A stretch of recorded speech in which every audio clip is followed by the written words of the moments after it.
বিয়ের প্রায় 2 সপ্তাহ হয়ে গেছে। বাসরাতের পরে আমি আমার স্বামীকে দ্বিতীয়বারের জন্য দেখিনি এবং আমাদের মাঝে কোনো রকম যোগাযোগও নেই। নিজের প্রিয় বান্ধবীর এমন জটিল স্বীকারোক্তি পেয়ে স্তব্ধ হয়ে গেল আশা।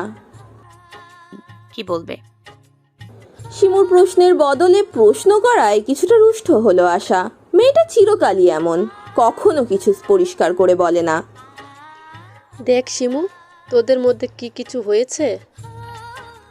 আমি এইসব কিছুই জানি না। আশার লোকটাকে আমি বিয়ের আগে মাত্র একবার দেখতে পেয়েছিলাম। তুই তো জানিস ঘরোয়াভাবে আমাদের বিয়েটা সম্পন্ন হয়। আমরা একে অপরকে যেখানে ভালো করে চিনতামই না সেখানে ঝামেলা কেমন করে হবে বলতো? তুই আঙ্কেল আন্টিকে এই ব্যাপারে কিছু বলিসনি? না, এখনো কিছু বলিনি।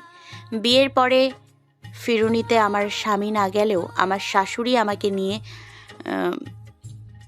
নিয়ে যায়। শাশুড়ি বাবাকে জানায় হঠাৎ কাজ পড়ে যাওয়ায় সাফওয়ান বিদেশ গেছে, আসতে কিছুদিন সময় লাগবে। তুই তবুও কেন তাদের সত্যিটা বলছিস না শিমু? আমাদের আর্থিক অবস্থা তোর জানা আশা। এখনো আমি যদি বাড়িতে ফিরে যাই বাবার কষ্ট হয়ে যাবে। ওর থেকে আমি বেশ আছি, 2 বেলা ভালো খাবার পোশাক সবই তো পাচ্ছি। কার সাথে কথা বলছো বৌমা? শাশুড়ির কণ্ঠ শুনে চোখের কোণ বেয়ে গড়িয়ে পড়া পানি দ্রুত মুছে নেয় শিমু। আশাকে রাখছি বলে কল কেটে দিয়ে পেছনে ঘুরে দাঁড়ায়। না, আম্মা তেমন কারোর সাথে না। ও ভালো, তো শোনো, তোমাকে যেটা বলতে এসেছি সেটা শোনো। আয়ান আজকে দুবাই থেকে ফিরবে, তাই আমি চাচ্ছি আমি আর তুমি মিলে নিজ হাতে কিছু রান্না করব। যেহেতু ও তোমার ছোট দেবর, তুমি পারবে? জি আম্মা। লায়লা ছেলের বউয়ের কথায় প্রসন্ন হয়ে চলে গেলেন। আয়ানকে শিমু কখনো বাস্তবে দেখেনি। 2-1বার তার ননদ আনিকা আয়ানকে দেখিয়েছে ছবিতে, আর ভিডিও কলে একবার কথা হয়েছে।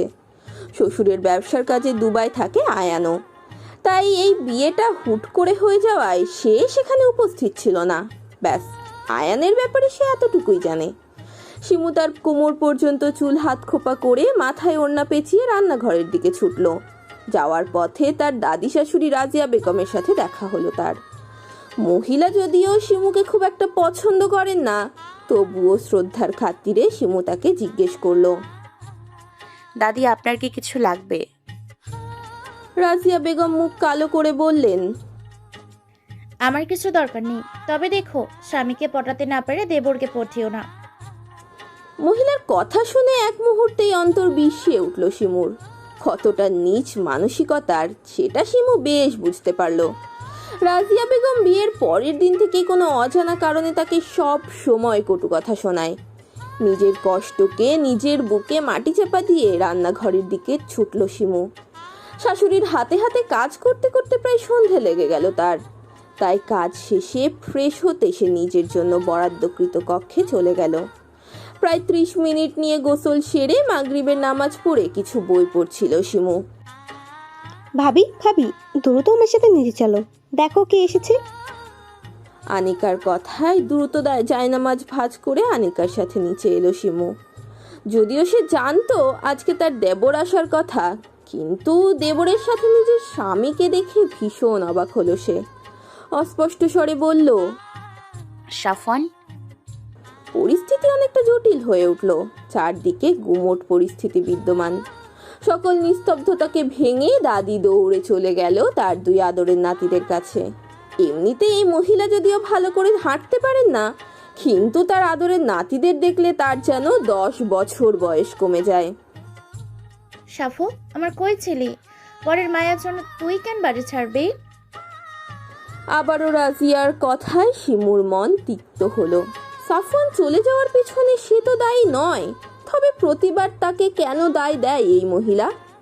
শিমুর শ্বশুর শান্ত দৃষ্টিতে 2 ছেলের দিকে কিছুক্ষণ তাকিয়ে থেকে বললেন, তোমরা ফ্রেশ হয়ে খেয়ে নাও, আমি কাল সকাল 10টায় তোমাদের সাথে কথা বলবো।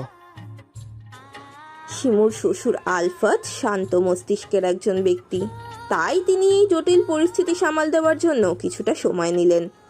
আলফাত তার কথা শেষ করে নিজের কক্ষে চলে গেলেন। লায়লা বেগম বুঝতে পারলেন তার স্বামী তার ছেলের প্রতি ভীষণ রাগান্বিত, কিন্তু সাফওয়ান ক্লান্ত থাকায় কিছু বললেন না, তার ছেলে যতই অপরাধ করুক না কেন। শিমুর নিজেকে এখানে বড্ড বেমানান লাগছে। তার তথাকথিত স্বামী তার দিকে এই পর্যন্ত একবারের জন্যও তাকায়নি। আয়ান শিমুর অস্তিত্ব কিছুটা আন্দাজ করতে পারল। ভাবি, আপনি দূরে কেন দাঁড়িয়ে আছেন? ভাইয়ার পাশে এসে দাঁড়ান। যদিও আয়ান শিমুর অস্বস্তি কমানোর জন্য বলেছিল, কিন্তু শিমুর মাঝে অস্বস্তি কমার বদলে কয়েক গুণ বেড়ে গেল। রাজিয়া বেগম শিমুর দিকে মুখ বাঁকিয়ে বলল, ও যে মেয়ে, স্বামীর কদরই বুঝে না। ও কি কইরা স্বামীরা দরদ করব? লায়লা শাশুড়ির প্রতি ক্ষিপ্ত কণ্ঠে বললেন, আপনার নাতি সেরকম কদর দেওয়ার স্বামী না। অন্যের মেয়ের জন্য নিজের ছেলের এ কথা শোনায়ও না লাইলা। আপনি নিজেও নাতির দোষ ঢাকতে আসবেন না। আয়ান, তোর ভাইকে নিয়ে যা ঘরে। আয়ান সাফওয়ানকে নিয়ে ঘরে চলে গেল। শিমু দেখলো তার পাথরের মতো স্বামীর তার পাশ কাটিয়ে চলে যাওয়া। কথা বলা তো দূর, একবার নিজের বিবাহিত স্ত্রীর দিকে তাকালো না পর্যন্ত। শিমুর চোখের কোণ বেয়ে কয়েক ফোঁটা জল গড়িয়ে পড়ল। নিজের জন্য বরাদ্দকৃত কক্ষে চলে গেল সে তার স্বামীর কক্ষে থাকে না, ইচ্ছে করেই থাকে না। যে মানুষটার প্রতি তার কোনো অধিকার নেই, তার ঘরের প্রতি অধিকার দেখিয়ে কী লাভ? শিমু খাবারগুলো টেবিলে গুছিয়ে রেখে নিজের রুমের দিকে চলে গেল। নিজের ঘরে এসে দরজাটা বন্ধ করে আয়নার সামনে দাঁড়ালো। নিজের কমতি খুঁজতে লাগলো। মাথার খোপা খুলে দিতেই কালো কেশগুলো পুরো পিঠ জুড়ে ছড়িয়ে পড়ল। আয়নার সামনে দাঁড়িয়ে শিমু নিজেকে প্রশ্ন করলো, কি লাভ এই রূপগুণ দিয়ে, যেই রূপে আর গুণের স্বামীকেই মুগ্ধ করতে পারলাম না? নিজের সাথে কথা বলতে বলতেই শিমু হাঁটু মুড়ে বসে পড়ল মেঝেতে। চোখ দুটো অশ্রুকণায় ঝর্ণা শুরু হলো। বরফ যেমন পানির ফোঁটা আকারে ভূপৃষ্ঠে পতিত হয়ে বৃষ্টি সৃষ্টি করে, ঠিক তেমনি শিমুর বুকে যতখানি অভিমান ছিল সব পানির ফোঁটা আকারে চোখ দিয়ে গড়িয়ে পড়ছে। সাফওয়ান দীর্ঘ সময় শেষে শাওয়ার নিয়ে ফ্রেশ হয়ে বের হলো। বের হতেই বিছানায় বসে থাকা বোনের দিকে নজর পড়ল তার। আনিকা ভাইয়ের উদ্দেশ্যে চেঁচিয়ে বলল, ভাইয়া, তুমি আসবে বললে না যে? সারপ্রাইজ দিলাম। নিজের কথা শেষ করে টাওয়াল দিয়ে চুল মুছতে শুরু করলো সাফওয়ান। আনিকা কিছুক্ষণ গালে হাত দিয়ে আবার ভাইয়ের উদ্দেশ্যে বলল, কাকে ভাইয়া? সাফওয়ান এবার বোনের মাথায় জোরে গাঁটটা মারল। অনার্স পড়ুয়া ছাত্রী যে এত গাদি হয় সেটা তোকে না দেখলে বুঝতেই পারতাম না আমি। ভাবিও তো অনার্সে পড়ে। সাফওয়ান ভ্রু কুচকে জিজ্ঞেস করলো। কোন ভাবি? আনিকা যেন ভীষণ মজা পেল। সে অনুরূপভাবে ভাইয়ের মাথায় গাঁটটা মেরে বলল, অফিসের বস যে এত বোকা হয় সেটা তো তোমাকে না দেখলে জানতেই পারতাম না। এত বড় গাধা যে নিজের বউ কোন ইয়ারে পড়ে সেটাই জানে না। নিজের বাক্য সমাপ্ত করে অনিকা দ্রুত ভাইয়ের কক্ষ ত্যাগ করলো। সাফওয়ান এবার হাতের টাওয়াল নামিয়ে টি টেবিলের ওপর রাখলো। মনে মনে কিছু একটা ভেবে মুচকি হাসি দিল একবার। একটা দীর্ঘ রাত কেটে গিয়ে নতুন একটা সকাল হয়। সেই সকাল কারোর জন্য সুখ আনন্দ বয়ে আনে, আবার কারোর জন্য আনে বিষাদ আর মর্মপ্রিয়া। সকালে উঠে নির্দিষ্ট সময় সালাত আদায় করে নিজের কাজে লেগে পড়ে শিমু। সঙ্গে বাড়ির কাজের বুয়া রহিমা খালা আর শাশুড়ি লায়লা বেগমও আছেন। লায়লা আর রহিমা গল্পে মশগুল হয়ে আছে। শিমু টুকটাক তাদের কথা শুনছে আর কাজ করছে। হঠাৎ অপ্রত্যাশিতভাবে রান্নাঘরে আগমন হলো রাজিয়া বেগমের। শিমু এই বাড়িতে বউ হয়ে আসার পরে রান্নাঘরে এই মহিলাকে বলতে গেলে আসতেই দেখেননি। কারণ শিমু যতটুকু জানে, রাজিয়া বেগম আগুনের তাপ মোটেও সহ্য করতে পারেন না, তার নাকি মাথা ব্যথা করে। শিমুর অবাক হওয়া দেখে রাজিয়া বেগম শিমুর দিকে মুখ বাঁকালেন। এই মেয়েটিকে তার কোনো দিনও পছন্দ নয়। কত ইচ্ছে ছিল নাতির জন্য নিজের পছন্দ মতো স্মার্ট একটা মেয়েকে নাত বউ করে আনবে, কিন্তু এ মেয়ে তার উল্টো, ধার্মিক এবং সাদামাটা প্রকৃতির একটা মেয়ে। রাজিয়া বেগম শিমুকে ঠেলে সরিয়ে দেখলো কি কি রান্না হয়েছে। মোটামুটি 4-5 পদ তৈরি হয়ে গেছে, তবুও সে প্রসন্ন হলো না। লাইলা, আরো 2-1 পদ করতো, আমার নাতিরে এই কটা পদ দিয়া কি আর খাওয়ান হয়? শিমু যদিও কিছু মুখে বলতে পারলো না, তবে মনে মনে সে ভীষণ ক্ষুব্ধ হলো। মুখে বলা খুবই সহজ, কিন্তু রান্না করাটা ততটাই কষ্টকর। মনে হয় না মা আমার ছেলেরা সকালে এত খারাপ হবে। ছেলের বউয়ের কথায় রাজিয়া বেগম মুখ কালো করে রান্নাঘর থেকে বের হয়ে গেলেন। মনে মনে ভাবলেন, নিজের ছেলেটাকে তো হাত করতে পারলেন না, কিন্তু নিজের নাতিকে হাত করে ঠিকই এদের শায়েস্তা করবেন। খাবার টেবিলে সব খাবার গুছিয়ে রাখছিল শিমু আর রহিমা। লায়লা বেগম রুমে গেছেন ফ্রেশ হওয়ার জন্য। এর মাঝেই বাড়ির সবাই একে একে খাবার টেবিলে এসে বসতে শুরু করলো। আনিকা চোখ ডলতে ডলতে খাবার টেবিলে এসে বসলো, কিন্তু খাবারের দিকে তাকাতেই তার চোখের সমস্ত ঘুম উড়ে গেল। ভীষণ খুশি হয়ে খাবারে হাত দিতে যাবে অমনি আয়ান এসে বোনের হাতে চাটি মারল। আয়ানের এহেন কাজে প্রচণ্ড বিরক্ত হলো আনিকা। তুই দেখিস তোর বউকে আমি কোনো বেলায় শান্তিতে খেতে দেবো না। আমার বউ কি তোরটা খাবে নাকি আমারটা? যারটাই খাস মুটিয়ে যাচ্ছিস, দেখছিস না? আমি মুটিয়ে যাচ্ছি? এত বড় কথা বলতে পারলি তুই? এ থামবি তোরা? বাবার কণ্ঠ পেয়ে দুই ভাই বোন একেবারে চুপ হয়ে গেল, কিন্তু একে অপরকে চোখ দিয়ে শাসাতে মোটেও ভুলল না। শিমু এদের দুই ভাই বোনের দুষ্টু মিষ্টি ঝগড়া দেখে নিজের বোনদের কথা চিন্তা করলো। শিমুরা 4 বোন। শিমুর বড় বোনের বিয়ে হয়েছে 5 বছর আগে। অভাবের সংসার হওয়ায় তার বাবা খুব দ্রুত তার বড় বোনকে বিয়ে দিয়ে দেয়। আর তার ছোট 2জন যমজ বোন আছে, যাদেরকে জন্ম দিতে গিয়ে তার মা পৃথিবীর মায়া ত্যাগ করে চলে যান। শিমু অনুভব করলো ওর নিজের বোনদের কথা মনে পড়ছে। রাজিয়া বেগমের কথায় হুঁশে ফিরল শিমু। ইতিমধ্যে শাশুড়ি বাদে টেবিলে সবাই উপস্থিত। শিমু একে একে সবার প্লেটে খাবার বাড়ছিল। নিজের স্বামীর প্লেটে বাড়তে গিয়ে হাত থেমে গেল। অদৃশ্য জড়তা তাকে আঁকড়ে ধরলো যেন। সাফওয়ান শিমুর হাতের দিকে তাকিয়ে রইল কিছুক্ষণ, কিন্তু মুখে টু শব্দটিও করল না। রাজিয়া বেগম ভীষণ বিরক্ত হলেন। শিমুর হাত থেকে খাবারের চামচ কেড়ে নিয়ে নিজেই বেড়ে দিলেন প্রাণ প্রিয় নাতিকে। প্রথমবার রাজিয়ার কাজটাই মনে মনে ভালো লাগলো শিমুর। শিমু, তোমার খাবার ছাপ করতে হবে না, তুমিও আমাদের সাথে বসো।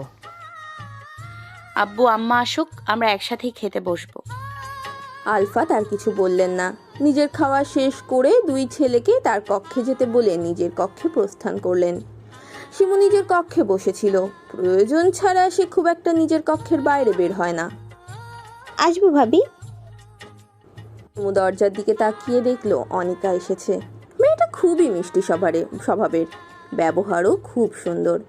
এই বাড়িতে আসার পর মেয়েটা যতবার তাকে ডাক দেয় ততবার তার মধ্যে ভালো লাগার কাজ করে। মেয়েটা তার থেকে 1 বছরের জুনিয়র, কিন্তু ভালোবাসা আর সম্মান এই মেয়েটার থেকেই সব থেকে বেশি পেয়েছে সে। আসো না, আমার ঘরে আসতে তোমার কোনো অনুমতি নিতে হবে না। তবুও ভাবি, অনুমতি ব্যতীত কারোর রুমে আসা ঠিক না। ওকে, তোমার যেটা ভালো লাগে তুমি সেটাই করবে। অনিকা শিমুর পাশে গিয়ে বসলো। জানো ভাবি, এই বাড়িতে তুমি আসার আগে আমার কোনো গল্প করা মানুষ ছিল না, কিন্তু তুমি আসার পরে আমি আমার মনের কথাগুলো কোনো সংকোচ ছাড়াই বলতে পারি। তো গল্প বুড়ি, আজকে কি নিয়ে গল্প করবেন? সাপওয়ান ভাইয়াকে নিয়ে শুনবে তুমি? শিমুর হাসি মাখা মুখটা এক মুহূর্তেই মলিন হয়ে গেল। এই লোকটা তার মনে শুধু ঘৃণারই সৃষ্টি করেছে। তার জানা মতে কোনো আদর্শবান পুরুষই বিয়ে করে বউকে একা ফেলে চলে যাবে না। এর ফলে সেই মেয়েটাকে কতটা কষ্ট পোহাতে হয় সেটা শুধু সেই জানে। শিমুর থেকে কোনো উত্তর না পেয়ে অনিকা বুঝতে পারলো সে ভুল জায়গায় ভুল কথা বলে ফেলেছে, যেটা তার করা মোটেও ঠিক হয়নি। তাই সে নিজের কথাকে অন্যদিকে ঘোরালো। সাফওয়ান ড্রয়িং রুমের সোফায় কোলের ওপর ল্যাপটপ নিয়ে বসেছিল। লায়লা নিজের ছেলের পাশে গিয়ে বসলেন। সে সাফওয়ানকে এখনো বুঝতে পারে না। ছেলেটা কেমন যেন অচেনা হয়ে গেছে। সকালে আলফাত নিজের ছেলেদের সাথে প্রায় 2 ঘন্টা কথা বলেছেন। কি বলেছেন তার পুরোটা লায়লা জানে না, তবে এটুকু জানেন তার ছেলে একটা মেয়ের প্রতি অন্যায় করছে। মেয়েটাকে নিজে পছন্দ করে ছেলের বউ বানিয়ে নিয়ে এসেছিল সে। কতটা আশা নিয়ে এসেছিল মেয়েটা এ বাড়িতে, কিন্তু কি পাচ্ছে? মাকে লক্ষ্য করে নিজের কোলে থাকা ল্যাপটপটা বন্ধ করে মা কি নিয়ে কথা বলবে সাফওয়ান তার কিছুটা আন্দাজ করতে পারলো। কোনো কিছু না বলেই মায়ের কোলে টান টান হয়ে শুয়ে পড়ল। ছেলে আচমকা কোলে শুয়ে পড়ায় কিছুটা বিস্মিত হলো লায়লা। কিছু বলতে যাবেন তার মাঝেই সাফওয়ান মায়ের কাছে একটা আবদার করলো। মা, একটু আমার মাথায় হাত বুলিয়ে দাও না। এর আবদার লায়লা ফেলতে পারলেন না। কিছুক্ষণ পিনপতন নীরবতা চলল মা ছেলের মাঝে। নীরবতা ভেঙে সাফওয়ান বলতে শুরু করলো। মা, আমি দুঃখিত, নিজের ভালো মন্দ এখনও আমি বুঝতে পারিনি। নিজের তাড়াহুড়ায় নেওয়া ভুল সিদ্ধান্তকে সব সময় সঠিক মনে করেছি। নিজের মায়ের কথা অবজ্ঞা ও স্ত্রীকে অবহেলা করেছি। মা, আমি বুঝতে পেরেছি আমার করা চরম অন্যায়। নিজের কথা শেষ করে সাফওয়ান একটা দীর্ঘশ্বাস নিল। মা, তুমি বলতে না আয়ানের বিবেক বুদ্ধি কম, কিন্তু জানো মা, আয়ান খুবই বুদ্ধিমান একটা ছেলে। ও না বোঝালে আমি আমার চরম বোকামিটা করে যেতাম। মা, আমি তোমাকে কথা দিচ্ছি, এর পরের থেকে আমি আর কোনো বোকামি করব না, প্রমিস। দেরি করে হলেও যে ছেলে সঠিকটা বুঝতে পেরেছে তার জন্য লায়লা বেগম প্রচণ্ড খুশি হলেন। আমারও কিছুটা ভুল আছে, আমারও উচিত হয়নি তোমাকে বিয়ের জন্য ফোর্স করা, কিন্তু আমিও নিরুপায়। নিজের ছেলের ভালোর জন্য আমি স্বার্থপর হয়েছিলাম। বাবা, অতীত সবারই থাকে, কারোর ভালো কারোর আবার খারাপ। আমি চাই তুমি তোমার ওই পুরনো জরাজীর্ণ জীবনকে পিছনে ফেলে বর্তমান জীবনকে সুন্দর করে তোলো। ভাইয়া, এইটা কিন্তু ঠিক না। তুমি বউয়ের কোলও দখল করবে, আবার মায়ের কোলও দখল করবে, আর আমি এগুলো তাকিয়ে তাকিয়ে দেখবো। আমার নয় বউয়ের আদরের বয়স হয়নি, কিন্তু মায়ের আদরের তো বয়স আছে, তাই নয় কি? আয়ানের কথা শুনে সাফওয়ান মায়ের কোল থেকে উঠে আয়ানের কান ধরল। তোর এই ঠোঁট কাটা স্বভাব কবে যাবে বলতো? বউ এনে দিলেই চলে যাবে। কি বললি? না মানে আর করব না, সরি। দুই ছেলের কাণ্ড দেখে লায়লা উচ্চস্বরে হেসে দিলেন। কে বলবে এরা বড় হয়ে গেছে?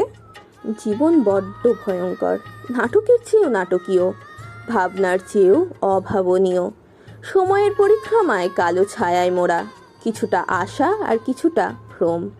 জীবনের সংজ্ঞা কোনো ব্যক্তি নির্দিষ্টভাবে দিতে পারবে না, কারণ এটি অসমান্তরাল পথের বাঁকের মতো।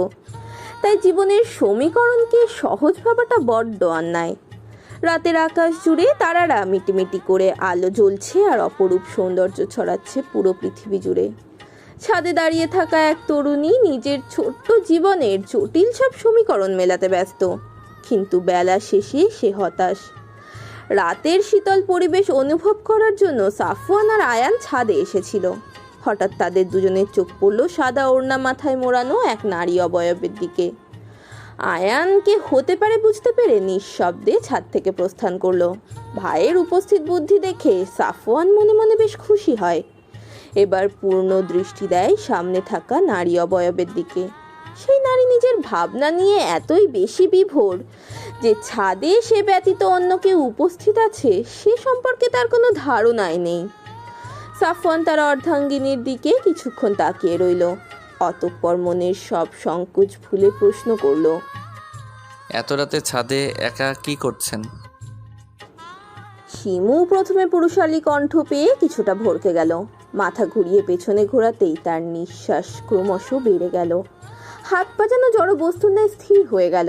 নিজেকে স্বাভাবিক করতে শিমু কয়েকবার চোখের পলক ফেলল।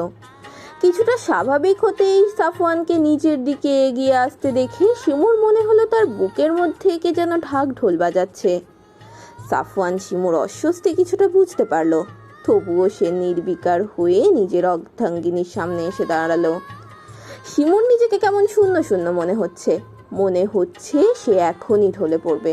সে তো এতটা দুর্বল নয়, আর তার এরকম অস্বাভাবিক হবার কারণই বা কি? কিন্তু নিজেকে প্রশ্ন করে শিমু কোনো উত্তর পেল না। তবুও প্রাণপণ দিয়ে চেষ্টা করলো নিজেকে স্বাভাবিক রাখার। সাফওয়ান মুখ আরো কিছুটা সামনে নিয়ে আসলো। শিমুর ছোট ছোট চুলগুলো বারবার মুখে এসে পড়লো। সাফওয়ান সন্তর্পণে চুলগুলো কানের পিঠে গুজে দিল। সাফওয়ানের মুখ জুড়ে এক রাস মুগ্ধতা ছড়িয়ে পড়েছে। এই মায়া, তুই এত রাতে ছাদে কেন আইসস? দাদির কর্কশ কণ্ঠ পেয়ে সাফওয়ান শিমুর থেকে দূরে সরে দাঁড়ালো। তার চোখে মুখে কিছুটা বিরক্তি ফুটে উঠল দাদিকে দেখে, কিন্তু শিমু ছাড়া পেয়ে এক দৌড়ে নিচে চলে গেল। রাজিয়া বেগম বিরক্ত হলেন, ভাগ্যিস সে সময় মতো এসেছিল, না হলে যে কি হতো কে জানে। সাফো দেখলে কেমন মাইয়া? সাফওয়ান কিছু না বলে দাদিকে পাশ কাটিয়ে চলে গেল। তার দাদির প্রতি প্রচণ্ড রাগ লাগছে। শিমু নিজের কক্ষে এসে সঙ্গে সঙ্গে দরজা আটকে দিল। তার কেমন যেন অজানা সব অনুভূতি হচ্ছে, কিন্তু তার তো রেগে যাওয়া উচিত ছিল। নিজের করা কাজে হতভম্ব হয়ে গেল সে নিজেই। কতদিন সে চিন্তা করেছে লোকটাকে সামনে পেলে নিজের সকল কষ্ট ছেড়ে দেবে, কতগুলো কড়া কথা বলে দেবে। কই, সে তো পারল না। নিজের প্রতি ভীষণ রাগ লাগছে এবার শিমুর। আসবো শিমু? শিমু বিছানা গোছাচ্ছিল, হঠাৎ শাশুড়ির শব্দ পেয়ে শাশুড়ির দিকে ঘুরল সে। এত সকালবেলা শাশুড়ির নিজের কামরায় দেখে একটু অবাক হলো। জি আম্মা, আসুন। লায়লা বেগম এসে খাটের পাশে রাখা আরামকে দাঁড়ায় বসলেন। শিমু, তুমি তো অনেক দিন হলো বাড়ি থেকে এসেছো, প্রায় 1.5 মাস হলো। আমি চাচ্ছিলাম তুমি কিছুদিনের জন্য তোমার বাবার বাড়ি থেকে ঘুরে এসো। শিমু এখনো এমন কথা যদিও আশা করেনি তার শাশুড়ির থেকে, কিন্তু তার চিত্ত আনন্দিত হলো। কতগুলো দিন পর নিজ বাড়িতে যেতে পারবে ভেবেই ভেতরে ভেতরে খুশির ঢেউ শুরু হলো তার, কিন্তু শিমু সেটা প্রকাশ করলো না। আচ্ছা, তুমি বিকেলে তৈরি থেকো, সাফওয়ান তোমাকে নিয়ে যাবে। সাফওয়ানের সাথে যাবে ভাবতেই শিমুর শরীর শিউরে উঠল, কিন্তু শাশুড়িকে কিছু বলল না সে, সম্মতি সূচক অর্থে মাথা নাড়ালো। শায়লা বেগম নিজের কাঙ্ক্ষিত উত্তর পেয়ে খুশি হলেন। শাশুড়ি চলে যেতেই শিমু নিজের সাথে হিসেব নিকেশ করতে বসলো। অনেক ভেবে চিনতে পেল সাফওয়ান তো তার সাথে যাবে ঠিকই, কিন্তু সে আবার পুনরায় চলেও আসবে তাকে রেখে, কারণ এত বড় লোকের ছেলে তার মতো গরিব বাড়িতে গিয়ে থাকতে পারবে না। শহরের সমান পিচ ঢালা রাস্তা পেরিয়ে গাড়িটা গ্রামের মাটির রাস্তা ধরেছে। সাফওয়ান ড্রাইভিং সিটে বসে ড্রাইভ করছে, আর শিমু গাড়ির জানলা দিয়ে গ্রামের দৃশ্য অবলোকন করছে। দুজনের মাঝে মধ্যে প্রগাঢ় নিস্তব্ধতা। মাঝে মধ্যে সাফওয়ান লুকিং গ্লাসে 2-1 পেছনে তাকাচ্ছে, আবার ড্রাইভিং করায় মনোযোগ দিচ্ছে, কিন্তু দুজনের কেউই নীরবতা ভেঙে কোনো কথা বলছে না। এরকম 3 পতন নীরবতা আরো কিছুক্ষণ চলল।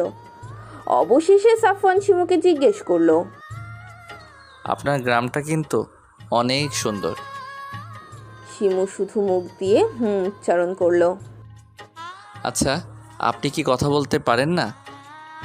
শিমু এবার সাফওয়ানের দিকে ভ্রু কুঁচকে তাকালো। সাফওয়ান মেকি হেসে বলল, আসলে আপনি তখন থেকে চুপচাপ বসে আছেন, তাই বললাম। শিমু এখনো কোনো উত্তর দিল না, এক রাশ বিরক্তি নিয়ে অন্যদিকে মুখ ফিরিয়ে রাখলো। সাফওয়ান একটু হতাশ হলো, বুঝতে পারলো এ মেয়ে এত সহজে গলবে না। দুজনের মধ্যে আবারও নিস্তব্ধতা নেমে এলো। গাড়ি ছুটলো আবারও নিজ গন্তব্যে। গাড়ি এসে থামলো একেবারে শিমুদের বাসার ওপর। গাড়ির শব্দ পেয়ে শিমুর 2 বোন ফিহা আর রিহা দৌড়ে এলো। অপ্রত্যাশিতভাবে বোনকে দেখতে পেয়ে তারা একটু অবাক হলো। পরক্ষণেই তাদের হুঁশ আসতেই জোরে চিৎকার দিল তারা। আব্বা গো, দেখো আপা আইছে। ছোট মেয়েদের চিৎকার শুনে মজিদ বাড়ির পেছনের ক্ষেত থেকে দৌড়ে এলেন। তার শরীরে কাদামাটি মাখামাখি। মেয়ে ও মেয়ে জামাইকে দেখে তিনি ভীষণ খুশি হলেন। দ্রুত এগিয়ে গিয়ে মেয়ে জামাইয়ের হাত থেকে জিনিসগুলো নিজের হাতে নিলেন। ফিহা আর রিহা বোনকে গিয়ে জড়িয়ে ধরলো। সাফওয়ানকে ঘরে নিয়ে কেদারা পেতে বসতে দিলেন মজিদ। মুহূর্তে তিনি অস্থির হয়ে গেলেন, কি করবেন না করবেন এই ভেবে। সাফওয়ান শ্বশুরকে এত অস্থির হতে নিষেধ করলো। আব্বু, আপনি অস্থির হবেন না, আমি তো এই বাড়িরও ছেলে, তাই নয় কি? মেয়ে জামাইয়ের কথা শুনে মজিদ কিছুটা শান্ত হলেন। ফিহা রিহা 2 বোনেই শিমুর পাশে দাঁড়িয়ে আছে। সাফওয়ান তাদেরকে কাছে ডাকলো। তারা নিজেদের কাপড়ের দিকে তাকিয়ে আর সাফওয়ানের দিকে এগোয় না, এই ভয়ে যদি তাদের 2 বোনের কাপড়ে থাকা ময়লা ওর শরীরে লেগে যায়। সাফওয়ান তাদের জড়তা দেখে মুচকি হাসে, মনে মনে ভাবলো একদম বোনের মতো স্বভাব এদের। নিজেই উঠে এগিয়ে গেল তাদের দিকে, 2 হাত এগিয়ে তাদের কাছে নিয়ে এসে আদর করলো। নিজের কাছ থেকে 2টো চকলেট বের করে তাদের হাতে দিল। ব্যাস, তাদের সব ভয় শেষ। বোন জামাইয়ের ওপর খুশি হয়ে 2টো চুমু এঁকে দিল তার গালে। শিমু সাফওয়ানের কাজে মুগ্ধ না হয়ে পারল না। ছেলেটাকে সে যতটা খারাপ ভেবেছিল সে হয়তো অতটা বা খারাপ নয়। রাজিয়া বেগম রাগে ক্ষোভে চোখ মুখ লাল করে বসে আছেন। তিনি ভাবতেও পারছেন না তার নাতি ওই মেয়েটার সাথে ওর গ্রামের বাড়িতে আছে। দাদি কেমন মুখ ফুলিয়ে বসে থাকতে দেখে আয়ান দাদির পাশে গিয়ে বসলো। আয়ান এতটুকু বুঝতে পারছে দাদি কোন কারণে ভীষণ রাগান্বিত। আয়ান দাদির পানের বাটা বের করে দাদিকে 1 টুকরো পান বানিয়ে দিল দাদির হাতে। ওহ সুন্দরী আমার, নাও পানটা খেয়ে নাও। তোর পান তুই খা, আমি খাবো না। দাদি বুঝছো কিন্তু। দাদি আয়ানের হাত থেকে পান কেড়ে নিয়ে চিবোতে শুরু করলেন। যদিও বা পান খাবার স্বভাব তার ততটা নেই, কিন্তু রাগ উঠলে সে পান খায় রাগ কমানোর জন্য। রাজিয়া বেগম মনে মনে ভাবলেন এমন করে যদি শিমুকে দাঁতের গোড়ায় তিনি পিষতে পারতেন তবে তার আত্মার শান্তি হতো। শিমুদের বাড়ি থেকে কিছুটা সামনে এগোলেই কালীগঙ্গা নদী। নদী থেকে সূর্যাস্তের এক অপরূপ সৌন্দর্য বহন করে। সাফওয়ান মুগ্ধ দৃষ্টিতে কিছুক্ষণ সেই সৌন্দর্য দেখল। ফিহা আর রিহা 2 বোন দুলাভাইয়ের হাত ধরে তারাও উপভোগ করছে। সাফওয়ানের মনে হলো শহরের থেকে গ্রাম অনেক সুন্দর। তাদের গ্রামে আসাই হয় না বলতে গেলে। সেই ছোটবেলায় আসতো মায়ের সাথে। আজ এতদিন পর গ্রামের সৌন্দর্য দেখতে পেয়ে অনেক ভালো লাগার অনুভূতি হচ্ছে তার। শিমুর চিন্তায় চিন্তায় মুখ কালো হয়ে গেছে। সাফওয়ানের তো চলে যাওয়ার কথা ছিল, কিন্তু সে তো গেল না। এখন তাদের এক ঘরেই থাকতে হবে। লোকটা তো তেমন একটা ভালোও নয়। যদি তার কাছে আসতে চায় তবে সে কি করবে? সে কি চেঁচাবে? না না, এটা করা যাবে না। নিজের সাথে বোঝাপড়া করে কোনো উত্তর পেল না শিমু, তাই হতাশ হয়ে বসে রইল। ইতিমধ্যে শ্বশুরের সাথে কথা শেষ করে বউয়ের ঘরে ঢুকলো সাফওয়ান। ভিতরে এসেই নজর পড়ল এক ভাবুক রমণীর দিকে। সে সর্বদাই নিজের ভাবনায় ডুবে থাকে। ভাগ্যিস মা তাকে এই বাড়িতে আসার বুদ্ধিটা দিল, তা না হলে বউয়ের এত কাছাকাছি আসাই হতো না তার। সাফওয়ান গলা খাকারি দিল। সাফওয়ানের শব্দ পেয়ে শিমু শটান ভাবে দাঁড়িয়ে গেল। সাফওয়ান শিমুর কাণ্ড দেখে মুচকি মুচকি হাসছে। শিমু সেটা খেয়াল করে আরো অস্বস্তিতে পড়ে গেল। মনে মনে সিদ্ধান্ত নিল কাছে আসতে চাইলেই কড়া করে কিছু কথা শুনিয়ে দেবে। আপনি কি কিছু নিয়ে চিন্তিত? শিমু সাথে সাথে নাকচ করে বলল, না না, আমি চিন্তিত নই। আপনি কাছে আসতে চাইলে কি আমি আসতে দিব নাকি? নিজের কথা শেষ করে শিমু ঠোঁটে কামড়ে ধরল। মনে মনে ভাবলো এটা কি বলে ফেললো সে। সাফওয়ানের মুখের হাসিটা আরো চওড়া করে বলল, ও তার মানে আমি কাছে আসব? শিমু ভীষণ অস্বস্তি নিয়ে দাঁড়িয়ে রইল। অতিরিক্ত চিন্তায় সব কেমন গুলিয়ে যাচ্ছে তার। তাই সে আর লজ্জায় কোনো কথা বলতে পারলো না, চুপ করে দাঁড়িয়ে রইল। সাফওয়ান গিয়ে বিছানায় বসে পড়ল। পুরো ঘরে একটা খাট, একটা পড়ার টেবিল আর একটা টিনের বাক্স ব্যতীত কিচ্ছু নেই। শিমু এখনো একইভাবে দাঁড়িয়ে আছে। আপনি কি ঘুমাবেন না, নাকি না ঘুমিয়ে রাত পার করে দেবার ইচ্ছে আছে? সত্যি বলতে আমার আপনার পাশে আসতে অস্বস্তি বোধ হচ্ছে। শিমুর অকপটে উত্তর। আপনি নিশ্চিন্তে থাকতে পারেন, আপনার অনুমতি ব্যতীত আমি আপনাকে কখনো স্পর্শ করব না। শিমু তবুও পুরোপুরি শান্ত হলো না। সাফওয়ান শিমুর অস্বস্তি বুঝতে পেরে বিছানার দিকে একবার তাকালো। বিছানায় একটা কাঁথা আর 2টো বালিশ আছে। সাফওয়ান বিছানার মাঝ বরাবর কাঁথা ভাঁজ করে লম্বা করে বিছিয়ে বিছানা দুভাগে ভাগ করলো। আপনি এক পাশে থাকবেন, আমি এক পাশে থাকব। আশা করছি আপনার কোনো অস্বস্তি হবে না। অতঃপর সাফওয়ান নিজের পাশে গিয়ে শুয়ে পড়ল। শিমু কিছুক্ষণ তাকিয়ে থেকে সেও নিজের পাশে গিয়ে এক কোণে শুয়ে পড়ল। সাফওয়ান হঠাৎ চোখ খুলে বলে উঠল, আমি অতিক্রম করব না, কিন্তু আপনি চাইলে আসতে পারেন আমার পাশে, আমি কিছু মনে করব না। শিমু মনে মনে সাফওয়ানকে বেয়াদব বলে গালি দিল। তারপর ক্লান্ত থাকায় চোখ বন্ধ করতেই গভীর ঘুমে তলিয়ে গেল। সাফওয়ান কিছুক্ষণ ঘুমের অভিনয় করে শুয়েছিল। শিমু ঘুমিয়েছে বুঝতে পেরেই সাফওয়ান চোখ মেলল। মেয়েটা তার দিকে পিঠ করে শুয়ে আছে। সাফওয়ান আস্তে করে বিছানা ছেড়ে উঠল। শিমু যে পাশ করে শুয়েছিল উঠে সে পাশে গিয়ে দাঁড়ালো। শিমু গভীর ঘুমে তলিয়ে থাকায় সে বুঝতেও পারল না তার দিকে কেউ গভীরভাবে তাকিয়ে আছে। সাফওয়ান শিমুর ঘুমের সুযোগ নিয়ে মুগ্ধ চোখে তাকিয়ে রইল তার দিকে। নিজের করা ভুলগুলো চরমভাবে অনুভব করল। আজকে তাদের সম্পর্ক একটা সাধারণ স্বামী স্ত্রীর মতো হতে পারত, কিন্তু সেই তো নিজের রাগকে ক্ষোভকে প্রাধান্য দিয়ে চলে গেছিল। কোন মেয়েই বা চাইবে তার স্বামী তাকে বিয়ের পরে একা ফেলে চলে যাক? মেয়েটার সাথে এতটুকু সময় থেকে সে যতটুকু বুঝতে পেরেছে, মেয়েটা ভীষণ চাপা স্বভাবের। বুকে ফাটবে তবুও মুখে ফুটবে না। সাফওয়ানের খুব ইচ্ছে করলো নিজের হাত বাড়িয়ে শিমুর গাল স্পর্শ করার, কিন্তু পরক্ষণেই নিজে করা ওয়াদার কথা মনে করে হাত সরিয়ে নিল। সব যখন সেই শুরু করেছে তখন সেই শিমুর ভালোবাসা জয় করে নেবে, এতে তাকে যতই কাঠখড় পোড়াতে হোক না কেন। সকালে আজনের আওয়াজ পেয়ে ঘুম ছুটে গেল শিমুর।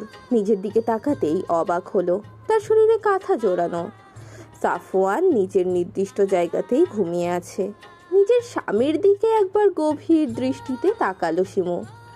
ফর্সা মুখে কালো কালো ছোট ছোট চাপ দাড়িতে ভীষণ সুন্দর লাগছে ছেলেটাকে।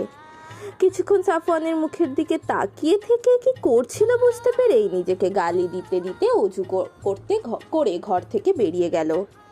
টিনের ফাঁক ফোকর দিয়ে রোদের আলো এসে পড়ছিল সাফওয়ানের উপর। সেই আলোতেই সাফওয়ানের ঘুম ভেঙে গেল। সাফওয়ান আশেপাশে তাকালো একবার, শিমু ঘরে নেই। সাফওয়ান বিছানা থেকে উঠে ঘর থেকে বাহিরে গেল। তার ছোট দুই শালিকা হাতে বল নিয়ে দৌড়াদৌড়ি করছে। শিমু রান্না করছে রান্নাঘরে, আর ওর শ্বশুর এটা ওটা এগিয়ে দিচ্ছে। সাফওয়ান অনুভব করলো তার শাশুড়ি থাকলে হয়তো তার আদরটা আরও কয়েক গুণ বেড়ে যেত। সাফওয়ান শালিকাদের কাছে যেতেই ফিহা আর রিহা সাফওয়ানের কাছে বল খেলতে আবদার করলো। সাফওয়ান তাদের অনুরোধ ফেলতে পারলো না। তাদের সাথে খেলতে খেলতে বলটা একটু ঝোপের আড়ালে চলে গেল। ফিহা রিহা আনতে যেতে চাইলে সাফওয়ান তাদের রেখে নিজেই বল আনতে গেল। ঝোপড়ার নিচে নিচু হতে বল আনতে গিয়েই ভুলবশত ঝোপড়ার কাটা পরনের শার্ট ভেদ করে পিঠে ঢুকে গেল। ব্যথায় মুখ থেকে আহ শব্দ বের হয়ে এলো সাফওয়ানের। তবুও কষ্ট করে বলটা উদ্ধার করে আনলো শালিকাদের হাতে। রিহা রক্ত দেখে ভয় পেয়ে চিৎকার করে উঠল, দুলা ভাই, রক্ত! রিহার চিৎকার শুনে শিমু দৌড়ে এলো। দেখলো সাফওয়ানের পিঠের শার্ট ভেদ করে রক্ত বেরোচ্ছে। শিমু দ্রুত এগিয়ে গেল সাফওয়ানের দিকে। শার্টটা খোলেন। আমার তেমন ইনজুরি হয় নাই তো। চুপ করুন তো, আপনি কি কোনোভাবে শার্ট খুলতে লজ্জা পাচ্ছেন নাকি? সাফওয়ান ভাবলো সে কি মেয়ে নাকি লজ্জা পাবে। সাফওয়ান এক টানে শার্ট খুলে ফেললো। শিমু দেখলো এক জায়গায় কাটা ফুটে গেছে, আর এক জায়গায় বেশ খানিকটা আঁচড় লেগেছে। শিমু দ্রুত কাটা টান দিয়ে বের করে সাফওয়ান ব্যথায় চোখ মুখ কুঁচকে নিল। অতঃপর শিমু কাটা জায়গা পরিষ্কার করে মলম লাগিয়ে দিল। আপনি ঝোপঝাড়ের ভিতরে কেন গেছিলেন? দেখতেই তো পাচ্ছ ওখানে বেলের কাটা আর খেজুরের কাটা রাখা। সাফওয়ান চোখ বড় বড় করে তাকালো। বেলের কাটা আর খেজুরের কাটা ভয়াবহতার কথা শুনেছে সে, আজকে প্রত্যক্ষদর্শীও হলো। শিমু এবার সাফওয়ানের উন্মুক্ত বুকের দিকে নজর গেল। শার্টলেস বুকে বলতে গেলে তেমন একটা লোম নেই, বেশ আকর্ষণীয় লাগছে দেখতে। শিমু অন্যদিকে ঘুরে ঢোক গিলল, মনে মনে বলল, লোকটা কি জিম করে নাকি? সাফওয়ান শিমুর মুখ ঘুরিয়ে নেওয়া দেখে মনে মনে হাসলো। ভাবলো, বউ যদি এত আদর করে মেডিসিন লাগিয়ে দেয় তবে একটু একটু ব্যথাতে কিছুই হয় না। ফিহা আর রিহা অসহায়ের মতো বোন জামাইয়ের দিকে তাকিয়ে আছে, এই ভেবে যে তাদের কারণে দুলাভাইকে আজ এত কষ্ট পোহাতে হচ্ছে। মানুষ সামাজিক জীব, মানুষ একাকী জীবন যাপন করতে পারে না, তাই জন্যই গড়ে ওঠে পরিবার। পরিবারের মানুষগুলো একে অপরের সাথে গভীর বন্ধনে আবদ্ধ থাকে, কিন্তু সেই বাঁধন ছেদ করে মেয়েদের চলে যেতে হয় শ্বশুরবাড়ি। এক মুহূর্তেই পর হয়ে যায় নিজের পরিবার, আর শুরু হয় অন্য পরিবারের সাথে মানিয়ে চলা। এই জটিল সময়টাতে প্রত্যেকটা মেয়ের সাথে তার স্বামীর ভালোবাসাটা থাকা অত্যন্ত প্রয়োজনীয়। গাড়িতে চুপ করে মন খারাপ করে বসে আছে শিমু। ভেবেছিল এতদিন পর বাপের বাড়িতে এসেছে কিছুদিন থাকতে পারবে, কিন্তু আফসোস সেটা আর হলো না। সকালে আয়ান ফোন করেছিল, বলল দাদি নাকি বাথরুমে পড়ে গিয়েছে, যার ফলে পায়ে ভীষণ ব্যথা পেয়েছে। সাফওয়ানকে বারবার নাকি দেখতে চাইছে, তাই এত তাড়াহুড়ো করে চলে আসা। শিমুর যদিও ইচ্ছে করছিল না বাবা আর ছোট দুই বোনকে ফেলে আসতে। বাবার একাকী এই বয়সে থাকাটা অনেক কষ্টের। তারপরে তার ছোট দুই বোনও মায়ের আদর থেকে বঞ্চিত। কত বলেছে বাবাকে, বাবা আরেকটা বিয়ে করো, কিন্তু বাবা মানতে নারাজ। কালকে রাতে সাফওয়ানও কথায় কথায় বলছিল, আব্বু, আপনার একজন সঙ্গীর প্রয়োজন, ফিহা রিহারও একজন মায়ের প্রয়োজন। মজিদ এক গাল হাসি দিয়ে বলেছিল, বাবা, ভালোবাসার মানুষটার জায়গা তার জন্য একান্তই তোলা থাকে। তুমি যদি তাকে গভীরভাবে ভালোবাসো, তার অনুপস্থিতিতেও তোমার কখনো একা মনে হবে না, মনে হবে সে তোমার আশেপাশে আছে। আর ফিহা রিহার কথা বলছো, ওদের জন্য আমি মা আনতেই পারি, কিন্তু সেই মাঝে ওদেরকে ভালোবাসবে তার কি গ্যারান্টি আছে? আর আমার কোনো সঙ্গিনীর প্রয়োজন নেই। এক জীবনে যার সঙ্গ পেয়েছি তাকে ভেবে ভেবেই চলে যাবে আমার। সাফওয়ান মুগ্ধ হয়ে শোনে তার শ্বশুরের কথা। ভালোবাসা যে কতটা সুন্দর শুধুমাত্র যে ভালোবাসতে জানে সেই এর প্রকৃত অর্থ বোঝে। আর স্বামী স্ত্রীর মাঝে যে ভালোবাসা থাকে সেটা হয় পবিত্র, যার মাঝে রয়েছে অন্যরকম প্রশান্তি। শিমুর চিন্তা ভাবনার মাঝেই গাড়ি এসে থামলো সাফওয়ানদের বাড়ির সামনে। সাফওয়ান নিজ স্ত্রীর দিকে একবার তাকিয়ে গাড়ি থেকে নেমে গেল। শিমুও বেরিয়ে এলো গাড়ি থেকে। দুজনে একসাথে ভেতরে আসলো। কলিং বেল চাপতেই রহিমা খালা এসে দরজা খুলে দিল। সাফওয়ান ভিতরে আসতেই দেখলো দাদি সোফার উপর পা টান টান করে বসে আছেন, পায়ে ব্যান্ডেজ করা। সাফওয়ান এগিয়ে গিয়ে দাদির পায়ের কাছে বসলো। কেমন আছো এখন? দাদি কাঁদো কাঁদো হয়ে উত্তর দিল, এই তো যা দেখছিস। বাথরুমে পড়ে গেলে কি করে? কিভাবে যে পড়ে গেলাম। ও, তাহলে তুমি রেস্ট করো, আমি এখনই ফ্রেশ হয়ে আসছি। শিমু গুটি সুটি মেরে এক কোণে দাঁড়িয়েছিল। মনে মনে ভাবলো মহিলাটা যতই খারাপ হোক না কেন, ব্যথা যেহেতু পেয়েছে তার একবার জিজ্ঞেস করা উচিত। শিমু কাছে গিয়ে দাদি বলে ডাক দিল একবার। রাজিয়া বেগম অন্যদিকে মুখ ঘুরিয়ে নিলেন, যেন সব কিছুর জন্য শিমু দায়ী। শিমু কিছুটা অপমানিত বোধ করলো। আর কিছু না বলে নিজের ঘরের দিকে ফ্রেশ হতে যাবে, অমনি শাশুড়ি কোথা থেকে যেন ছুটে আসলো। সিমু, ওইদিকে কই যাচ্ছ? জি আম্মা, ফ্রেশ হতে যাচ্ছি। ওইদিকে না, তুমি সাফওয়ানের ঘরে যাও, আমি তোমার সব কিছু ওই ঘরে রেখে এসেছি। কিন্তু আম্মা, আমি আশা রাখছি তুমি আমার ওপরে কোনো কথা বলবে না। দাদি মুখ বাঁকিয়ে ব্যঙ্গ করে বলল। দীক্ষেতা। লায়লা বেগম তার কথায় কোনো পাত্তা দিলেন না। শিমু গুটি গুটি পায়ে সিঁড়ি ডিঙিয়ে সাফওয়ানের কক্ষের সামনে গেল। দরজা খোলাই আছে, তবুও শিমু দরজায় খটখট আওয়াজ করলো। সাফওয়ান ভিতর থেকে আওয়াজ দিয়ে বলল, ভিতরে আসো। শিমু জানে এটা তাকে উদ্দেশ্য করে বলা হয়নি, তবুও সে ভেতরে গেল। সাফওয়ান বাথরুমে আছে, সেখান থেকেই পানির শব্দ আসছে। শিমু পুরো ঘরে চোখ বোলালো। অতঃপর তার নজর পড়ল ঘরের এক কোণে রাখা লাগেজগুলোর দিকে, যেখানে লায়লা তার পোশাক ও জিনিসপত্র রেখে গেছে। গুটি গুটি পায়ে সে সেদিকে এগোলো। লাগেজ খুলে একটা হালকা গোলাপি রঙের 3 পিস বের করলো। এর মাঝেই দরজা খোলার শব্দ এলো। শিমু দ্রুত পেছনে ঘুরিয়ে দেখে সাফওয়ান দাঁড়িয়ে আছে, তার দিকে হা করে তাকিয়ে আছে। তাকে দেখেই বোঝা যাচ্ছে সে এখানে শিমুকে দেখবে তা ভাবতেও পারেনি। পরনে একটা জিন্সের প্যান্ট আর কালো রঙের গেঞ্জি, আর কাঁধে টাওয়াল। চুলগুলো দিয়ে টপ টপ করে পানির ফোঁটা পড়ছে। শিমু উঠে দাঁড়িয়ে নিজের লাগেজগুলোর দিকে ইশারা করে বলল, আম্মা বলেছে আজ থেকে এই রুমে থাকতে। সাফওয়ান লাগেজগুলোর দিকে তাকালো। সে এগুলো খেয়াল না করেই ওয়াশরুমে চলে গেছিল। মনে মনে মায়ের সিদ্ধান্তে খুশি হলো সে, কিন্তু শিমুকে কিছু বুঝতে দিল না। চুপচাপ রুম থেকে বেরিয়ে গেল। শিমু তার যাবার দিকে তাকিয়ে ভাবলো, লোকটা কি এই ঘরে তার আশাতে বিরক্ত হয়েছে? সাফওয়ান নিজের রুম থেকে বেরিয়েই মায়ের কাছে চলে গেল। মাকে একটা বিশাল ধন্যবাদ দিতে হবে, মনে মনে আওড়ালো। আসলেই মা গ্রেট। তাড়াতাড়ি মায়ের কাছে গিয়ে মাকে পেছন থেকে জড়িয়ে ধরলো। মা তুমি বেস্ট। ধন্যবাদ যদি কাউকে দেয়ার থাকে আমাকে দে ব্রো। সাফওয়ান আয়ানের দিকে ভ্রু কুচকে তাকালো। আয়ান বেশ আরাম করে বসে আপেল খাবার প্রস্তুতি নিচ্ছে। কেন তোকে দিব? আমাকে দিবি না তো কাকে দিবি? আমি তো বুদ্ধিটা মাকে দিলাম। সাফওয়ান আয়ানের হাত থেকে আপেল নিয়ে কামড় বসিয়ে দিল। ধন্যবাদ। আমি শুধু ধন্যবাদ নেব না, বল কি লাগবে তোর? কানে কানে বলি। আচ্ছা। আমার না বউ লাগবে। সাফওয়ান আয়ানের পিঠে জোরে একটা থাপ্পড় বসিয়ে দিল। কথা ঠিক করে বলিস, আমি তোর বড় ভাই। আয়ান পিঠে হাত বোলাতে বোলাতে ভাইয়ের দিকে অসহায়ের মতো তাকিয়ে আছে। যার জন্য এত কিছু করছে সেই ভাইও তার দুঃখ বুঝলো না রে। ডিনারে সবাই একসাথে খাবার খেতে বসেছে। শিমু আর লাইলা বেগম খাবার সার্ভ করছে। আলফাত গম্ভীর কণ্ঠে বলে উঠলেন, সাফায়ন তুমি ঢাকায় ফিরছো? আব্বু ফিরবো 3 তারিখে। ও, তার মানে 2 দিন আসো। জি। আলফাত এবার আরো গম্ভীর কণ্ঠে বললেন, তাহলে তোমার তো সেখানে একা সব কিছু করতে কষ্ট হয়, বরং তুমি বৌমাকে নিয়ে যাও।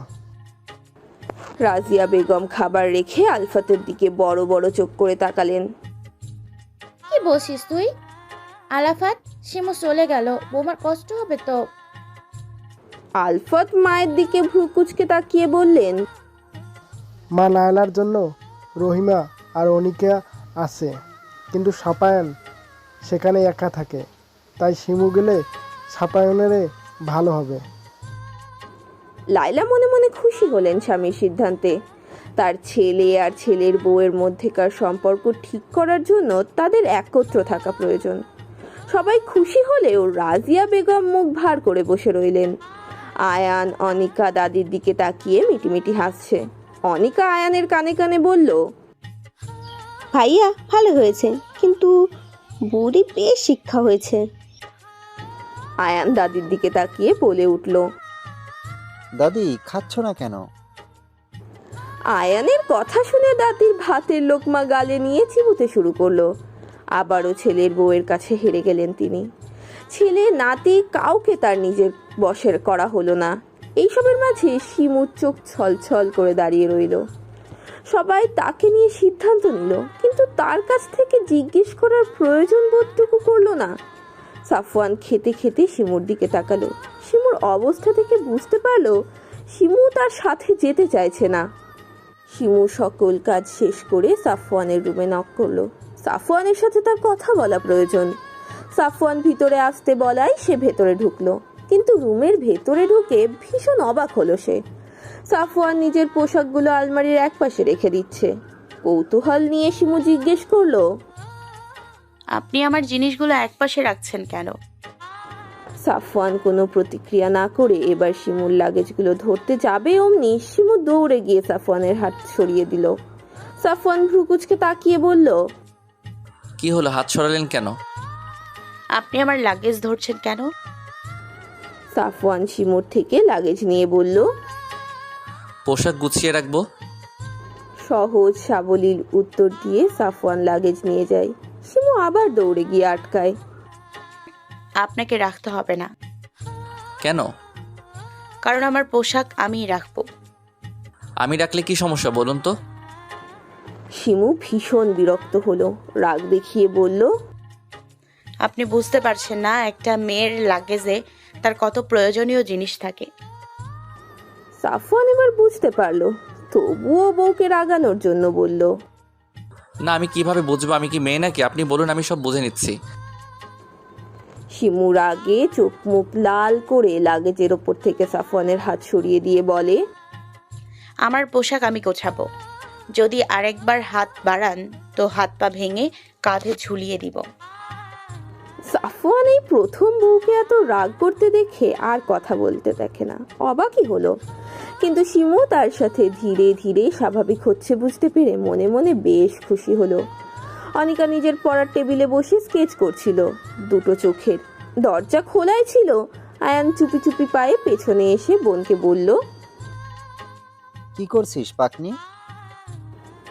আকস্মাক শব্দ পেয়ে অনিকার হাত থেকে স্কেচবুকটা নিচে পড়ে যায়। অনিকা দ্রুত স্কেচবুকটা ভুলতে যাবে, অমনি আয়ান বুকটা নিজের হাতে তুলে নেয়। হাত দিয়ে নাড়িয়ে নাড়িয়ে দেখে বলে, কি বলতো, প্রেমপত্র লিখছিস নাকি? তুমি দাও তো খাতাটা। স্কেচবুকে কি কেউ প্রেমপত্র লিখতে পারে নাকি? পারে পারে, মানুষ চাইলে সবই পারে। আয়ান খাতাটা খুলতে যাবে, অমনি দ্রুত অনিকা খাতা কেড়ে নিতে যায়। কিন্তু আয়ান খাতা দেয় না। বোনের থেকে লম্বা হওয়ায় বোনকে এক বাহুর চিপায় আটকে রাখে। অতঃপর খাতার পৃষ্ঠা উল্টাতে থাকে। উল্টাতে উল্টাতে এক পৃষ্ঠায় গিয়ে চোখ আটকে যায়। একজোড়া চোখ চেনা চেনা লাগছে, কিন্তু চিনতে পারছে না। অনিকা কোনো রকমে আয়ানের কাছে থেকে ছুটে হাত থেকে খাতাটা কেড়ে নেয়।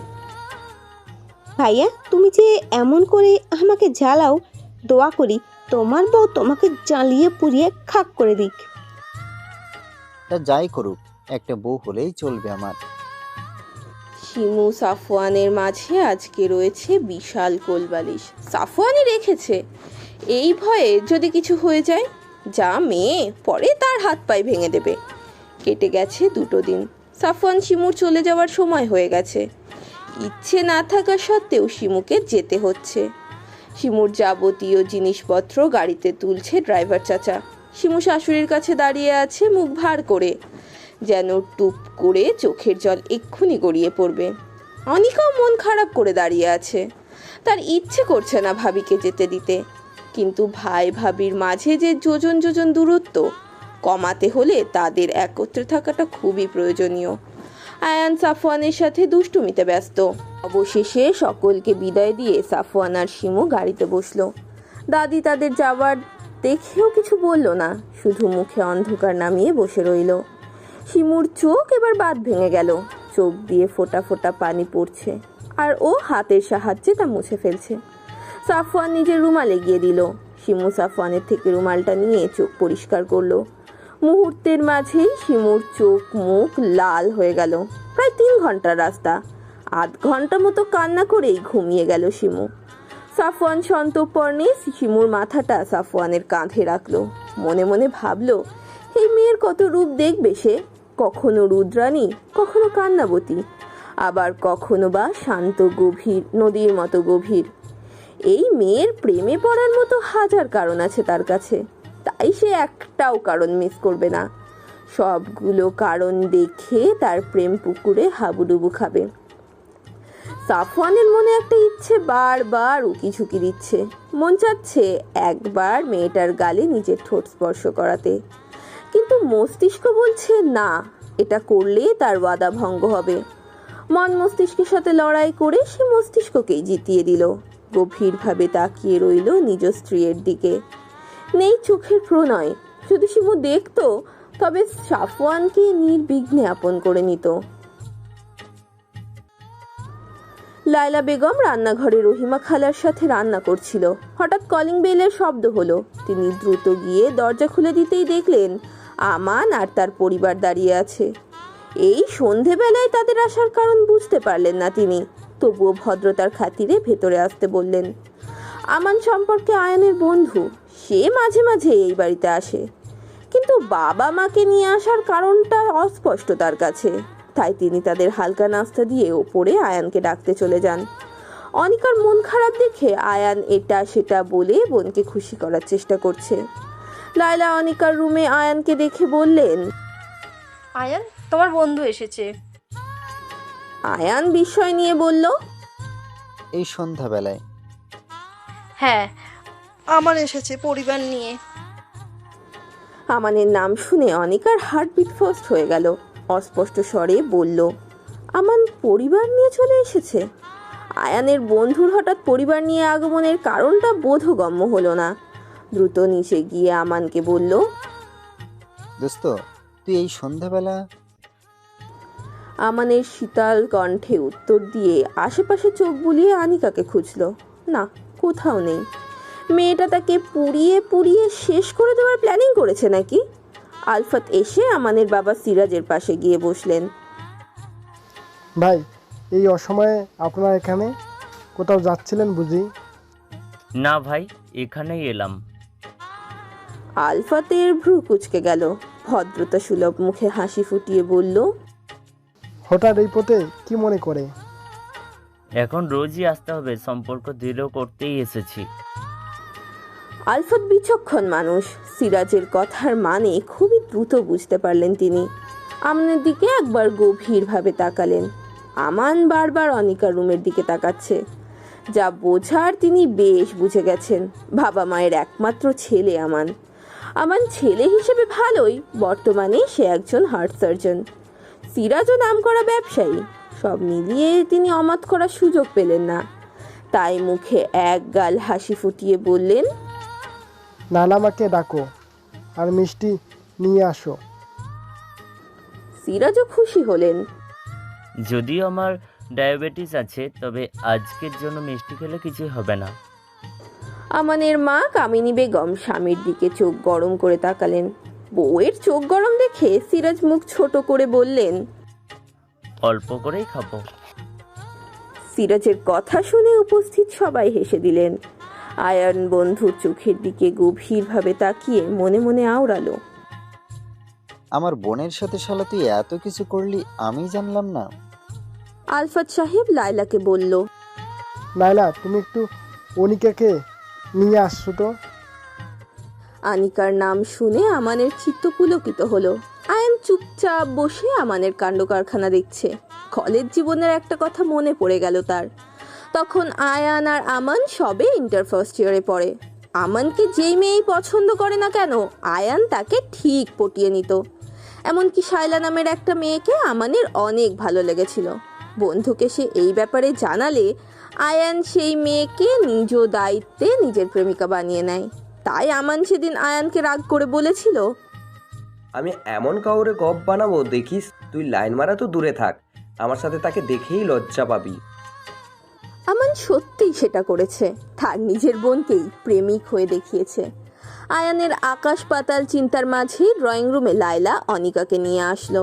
অনিকা আমানের দিকে চোখ তুলেও তাকাচ্ছে না, কিন্তু আমান চাতক পাখির মতো তাকিয়ে আছে তার প্রণয় কুমারীর দিকে, যাকে এবার সে চিরতরে নিজের করে নেবার জন্য এসেছে। আর তার প্রণয় কুমারীর অভিমান দেখিয়ে দূরে যেতে পারবে না। অনিকাকে একদম আনানের মুখোমুখি বসানো হলো। অনিকা ভাবতেই পারছে না ছেলেটা নিজের কথাকে এত তাড়াতাড়ি সত্যি করে দেবে। অতিরিক্ত অস্বস্তি হচ্ছে অনিকার, কারণ আমান এক নজরে তাকিয়ে আছে তার দিকে, আর তার ভাই সরু দৃষ্টিতে তাকিয়ে আছে আমানের দিকে। আমানের বাবা মা অনিকার সাথে কথা বলল। তাদের তেমন কিছু জানার নেই, মেয়েকে তারা আগে থেকেই চেনে। ছেলের জেদের কাছে হার মেনেই এই রাত্রিবেলা তারা মেয়েকে দেখতে এসেছে। রাজিয়া বেগম চা মুখে দিতে দিতে বললেন, আমার মনে হয় আমান আর অনিকার কিছুক্ষণ একা কথা বলা দেওয়ার প্রয়োজন। রাজিয়া বেগমের কথাই সবাই সম্মতি দিলেন। আমান যেন এই কথারই অপেক্ষায় ছিল। অনিকা উঠতেই সেও অনিকার পেছন পেছন হাঁটা শুরু করলো। অনিকার রুমের ভেতর আসার সাথে সাথেই আমান দরজা আটকে দিল। অনিকার যেন নিঃশ্বাস আটকে গেল। এমন অবস্থা তপুও কাপা কাপা গলায় বলল, দরজা কেন আটকাচ্ছ? আমান অনিকার কথায় পাত্তা না দিয়ে অনিকার মুখোমুখি এসে দাঁড়ালো। অনিকার পুরো শরীর কাঁপুনি ধরে গেল। মান শান্ত কণ্ঠে বলল, অনিকা ঘামতে শুরু করলো। ছেলেটার জেদ সম্পর্কে অবগত সে, কিন্তু একদিনের মধ্যে যে বিয়ের প্রস্তাব এনে হাজির হবে সেটা কল্পনাতেও আসেনি ওর। অবশ্য আমান একবার বলেছিল রাগ করে ছেলে চলে যেতে চাইলে ডিরেক্ট বাড়িতে বিয়ের প্রস্তাব নিয়ে আসবে, আর ও সেটাই করেছে। আমান এগিয়ে এসে অনিকার কপালে চুমু এঁকে দিল। আমার বউ হওয়ার জন্য প্রস্তুত হও। আমি প্রেমিক হিসেবে ভীষণ সভ্য ভদ্র, কিন্তু আমি জামাই হিসেবে কিন্তু ততটাই অসভ্য অভদ্র হব। নিজের কথা শেষ করে আমান ড্রয়িং রুমে চলে গেল, আর অনিকা সেখানেই মূর্তির মতো দাঁড়িয়ে রইল। কিছুক্ষণ সময় গড়ালো, তারপর অনিকা ধীর পায়ে হেঁটে গিয়ে এসে সবার সাথে বসলো। তার একটিবারের জন্য ভুলেও আমানের দিকে তাকালো না। ঘুম ভাঙতেই নিজেকে বিছানায় আবিষ্কার করলো শিমু। কিছু মনে করার চেষ্টা করলো, ভাবলো সে তো গাড়িতে ছিল, বিছানায় এলো কিভাবে। মনে পড়লো কাঁদতে কাঁদতে গাড়িতেই ঘুমিয়ে যাওয়ার কথা। তাহলে কি সাফওয়ান তাকে নিয়ে এসেছে? কিন্তু কেমন করে নিয়ে এসেছে? কোলে করে নয় তো? ভাবতেই শিমুর কান গরম হয়ে গেল। শেষমেশ ওই লোকটার কোলে উঠেছেও। নিজেকে নিজেই কতক্ষণ বকাঝকা করলো। তার ভাবনার মাঝেই সাফওয়ান ওয়াশরুম থেকে বের হলো, চুল মুছতে মুছতে। শিমু সেদিকে তাকিয়ে ভ্রু কুঁচকে নিল। মনে মনে ভাবলো, এত বড় দামড়া ছেলে একটা মেয়ের সামনে কিভাবে 3/4 প্যান্টের স্যান্ডো গেঞ্জি পরে দাঁড়িয়ে থাকতে পারে? এর কি লজ্জা করে না নাকি? সাফওয়ান শিমুর দিকে তাকিয়ে অমায়িক হাসি দিল। শিমুর যেন সেই হাসিতে গা জ্বলে গেল। সাফওয়ান ড্রেসিং টেবিলের সামনে গিয়ে চুলে চিরুনি চালাতে চালাতে বলল। শিমু সাফওয়ানের কথার উত্তর দেওয়ার প্রয়োজন বোধ করলো না। চুপচাপ নিজের পোশাক নিয়ে ওয়াশরুমে চলে গেল। সাফওয়ান শিমুর যাওয়ার দিকে তাকিয়ে মনে মনে বলল, ঘুম থেকে উঠেই ঝাঁজ লমঙ্ক ঝাঁজ দেখানো শুরু করে দিয়েছে। আমাদের পরিবার একটু আগেই চলে গেছে। অনিকা বসে বসে দাঁত কামড়াচ্ছে। আলফাত বিয়ে সম্পর্কে তেমন কিছু জানায়নি। আমাদের পরিবারকে শুধু বলেছে, দেখেন ভাই, হুট করেই তো বিয়ের মতো এত বড় কাজ সম্পূর্ণ করা যায় না, তার জন্য সময় প্রয়োজন। আর ছেলে মেয়েদেরও আর একটু নিজেদের জানা বোঝার প্রয়োজন। আর আমার বড় ছেলে আজকেই ঢাকা গেছে, আমি চাচ্ছিলাম আর একটু সময় নিতে। সিরাজ ও আলফাতের কথার উপর কোনো কথা বলেনি। তারাও কিছু সময় দিয়ে গেছেন বিয়ে সম্পূর্ণ প্রস্তুতি দেওয়ার জন্য। আয়ান পুরো ড্রয়িং রুমে পায়চারি করছে। অনিকা ভাইয়ের অবস্থা দেখে মেঝেতে নখ খুঁড়ছে। আয়ান অনিকার পাশে গিয়ে বলল, তুই আমার ওই বোকা বোনটা না, যাকে আমি প্রেমের পর সে জানে না? আবার জোরে নিঃশ্বাস নিয়ে বলল, আর আমনও তো আমার ছোটকালের সেই বলতো বন্ধুটা, যে নাকি ভাজা মাছ উল্টে খেতে জানে না। নিজের কথা শেষ, আয়ান আহাম্মকের মতো বসে রইল। আর এতদিনের হিসেব সব উল্টে যাচ্ছে তার। রাজিয়া বেগম এসে সোফার ওপর বসলেন। মনে মনে তিনি একটু সাফওয়ান শিমুর প্রতি রাগান্বিত, তাই পরিবারের কারোর সাথেই তিনি প্রয়োজন ব্যতীত কথা বলছেন না। লায়লা বেগম সকলকে খাবার উদ্দেশ্যে ডাকলেন। অনিকা ধীর পায়ে হেঁটে গিয়ে খাবার টেবিলে বসলো। ধীরে ধীরে সবাই গিয়ে টেবিলে বসে পড়লো। লায়লা বেগম খাবার সার্ভ করতে করতে বললেন, সাফওয়ান আমায় কল করেছিল, ওরা কোনো সমস্যা ছাড়াই বাসায় ভালোভাবে পৌঁছে গেছে। সময়ের বেড়াচালে আমরা সবাই আষ্টে পৃষ্ঠে জড়িয়ে আছি। আমাদেরকে সময় ধোঁকা দিয়ে চলেছে প্রতিনিয়ত। যখন আমরা সেটা অনুভব করি তখন অনেকটা দেরি হয়ে যায়। তাই আমাদের উচিত যে কোনো সময়কে সঠিকভাবে কাজে লাগানোর, যেন এই নিয়ে পরে আমাদের কোনো আফসোস না থাকে। শিমু সাফওয়ানের বাসায় এসেছে গোটা 7 দিন হয়ে গেল। কোনো রকম বই পড়ে টিভি দেখে সময় পার হয়ে যাচ্ছে ওর। কখনো হয়তো সে ভাবেও নি যে তার এত বড় লোক বাড়িতে বিয়ে হবে। এইসব কিছুই ছিল তাদের কাছে ছেঁড়া ক্যাথায় থেকে লাখ টাকার স্বপ্ন দেখার মতন। কিন্তু সৃষ্টিকর্তা যে ভাগ্যের মতো অলৌকিক একটা জিনিস রেখেছেন, এই ভাগ্য যখন ফলে যায়, মানুষ মিসকিন থেকে লাখপতি হয়ে যায়, আবার লাখপতি থেকে মিসকিন হয়ে যায়। সাফওয়ানের এই ফ্ল্যাটে রয়েছে 3টে কামরা, যার একটি কামরায় সে থাকছে, অন্যটিতে সাফওয়ান। আরেকটি কামরা খালি পড়ে থাকে। মাঝে মধ্যে তার নিজের কাছে ভাবতেও অবাক লাগে। তারা তো স্বামী স্ত্রী, কিন্তু তবুও তাদের মাঝে কি যোজন যোজন দূরত্ব। তখনই তার ভেতরের সত্তা বলে ওঠে, মানায়। নিজের আত্মসম্মান প্রতিষ্ঠিত করতে চাইলে এটা মানায়। ও যদি দ্রুত তুমি তাকে ক্ষমা করে দাও, তবে আবারও সে একই ভুল করতে পারে। যদি সে সত্যিই নিজের ভুল শুধরে নিতে চায়, তাহলে তাকে পরখ করো, যেন একই ভুল বারবার না হয়। মুমিন ব্যক্তি একবারই ধোঁকা খায়, বারবার নয়। শিমুও সেই ভুল করবে না। সাফওয়ানকে পরখ করবে গভীরভাবে। এতে একটু সময় লাগলেও দোষের কিছু নেই। শিমু নিজের চিন্তা ভাবনার ইতি ঘটিয়ে রান্নাঘরে চলে গেল। সাফওয়ান বলে গেছিল আজকে ফিরতে রাত হবে, তাই সেও রান্নাঘরে দেরি করেই ঢুকেছে। উদ্দেশ্য কই মাছ টমেটো দিয়ে ভুনা করবে আর তার সাথে আলু ভাজি করবে। দুজন মানুষ বেশি রান্না করলে খাবার অপচয় হতে পারে। কোমরে ওড়না গুজে রান্না করা শুরু করে দিল শিমু। প্রায় 1 ঘন্টা সময় নিয়ে রান্না শেষ করলো। কিছু স্যালাড আইটেম কেটে টেবিলে সব কিছু গরম গরম সাজিয়ে রাখলো। ঘেমে নিয়ে একাকার অবস্থা হয়ে যাওয়ায় ফ্রেশ হতে ওয়াশরুমে চলে গেল ও। এর মাঝেই সাফওয়ান ডোরবেল বাজালো, কিন্তু কয়েকবার বাজানোর পরও শিমু দরজা খুলল না। শিমুর ফোনে কয়েকবার কলও দিল, কিন্তু শিমুর ফোন ড্রয়িং রুমে থাকায় সেটিও রিসিভ হলো না। সাফওয়ান ভীষণ চিন্তিত হলো। সাফওয়ান আরও কিছুক্ষণ দাঁড়িয়ে রইল। শিমু যতক্ষণে বের হয়েছে ফোনের কল বাজতে বাজতে কেটে গেছে। সাফওয়ান শেষবারের মতো কলিং বেল বাজালো। শিমু দ্রুত দরজা খুলে দিল। শিমু দরজা খুলতেই তার চোখে পড়ল সাফওয়ানের বিধ্বস্ত চেহারা। সাফওয়ান তাড়াহুড়ো করে ভেতরে ঢুকে গিয়ে শিমুকে স্পর্শ করতে গিয়েও করলো না। তুমি ঠিক আছো তো? এতবার কলিং বেল বাজালাম, ফোনে কল করলাম, কোনোটাই কেন ধরলে না? সাফওয়ানের অতিরিক্ত অস্থিরতার কারণে আপনির বদলে তুমি হয়ে গেছে। শিমু দুঃখিত হয়ে উত্তর দিল। আম সরি, আসলে রান্না শেষে আমি ঘেমে গিয়েছিলাম, তাই শাওয়ার নিতে গিয়েছিলাম একটু, যার জন্য আমি শব্দ শুনতে পাইনি। ও। সাফওয়ান ছোট করে ওহ বলে নিজের ঘরের দিকে চলে গেল। শিমু বুঝতে পারলো সাফওয়ান ভীষণ ক্লান্ত, তাই ওর সাথে তেমন কথা বলল না। শিমু এই এক সপ্তাহে বুঝতে পেরেছে সাফওয়ান কফিতে আসক্ত, তাই সে কিচেনে চলে গেল কফি বানাতে। সাফওয়ান ফ্রেশ হয়ে বিছানায় বসেছে। দরজা খটখটানি শব্দ পেয়ে দরজার দিকে তাকালো। আসবো। আসুন, আমি তো বলেছি আমার রুমে আসতে আপনি অনুমতি নেবেন না। শিমু কোনো বাক বক্তৃতায় না জড়িয়ে সাফওয়ানের কাছে এগিয়ে গেল। হাতে রাখা কফির মগটা সাফওয়ানের দিকে এগিয়ে দিল। আপনার হয়তো এটা প্রয়োজন। সাফওয়ান শিমুর হাতের দিকে তাকালো। এই মুহূর্তে তার সত্যিই এক কাপ কফির প্রয়োজন ছিল। আজকে অফিসে এক ক্লায়েন্টের সাথে তর্কে জড়িয়ে পড়েছিল সে, যার দরুন মাথাটা ভীষণ জোর ধরেছে। ধন্যবাদ। চাইলে কিন্তু আপনার জন্য এক কাপ আনতে পারতেন। আমি কফি খাই না। ও। সাফওয়ান কফি খেতে খেতে প্রশ্ন করলো, আচ্ছা, আপনি তো আমাকে পছন্দ করেন না, তাহলে আমার কেয়ার করেন কেন? আসলে আমি মানুষটাই একটু উদার প্রকৃতির, তাই।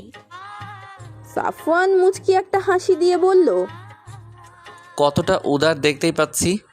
এতদিন যাবৎ ভালোবাসার আবদার করছি, উদারতা দেখিয়ে সেটাও তো দিতে পারেন নাকি? আপনাকে দেখলে আমার অদ্ভুত অনুভূতি হয়, ঠিক ঘৃণা হয়, যেটা আপনাকে আমার করা উচিত। সাফওয়ান মুচকি হেসে উঠে গিয়ে শিমুর কানের কাছে গিয়ে ফিসফিসিয়ে বলল, যেদিন আপনি এই অনুভূতির স্বাদ পাবেন সেদিন আপনি সম্পূর্ণ আমার হবেন। শিমুর একটু লজ্জা লজ্জা অনুভব হলো। কেন হলো সেটা সে নিজেও জানে না। শিমু নিজের কক্ষের দিকে যেতে যেতে বলল, আপনার খিদে পেলে আমাকে ডেকে দিয়েন। সাফওয়ান মনে মনে বলল, খিদে তো লেগেছে, প্রেম প্রেম খিদে লেগেছে আমার।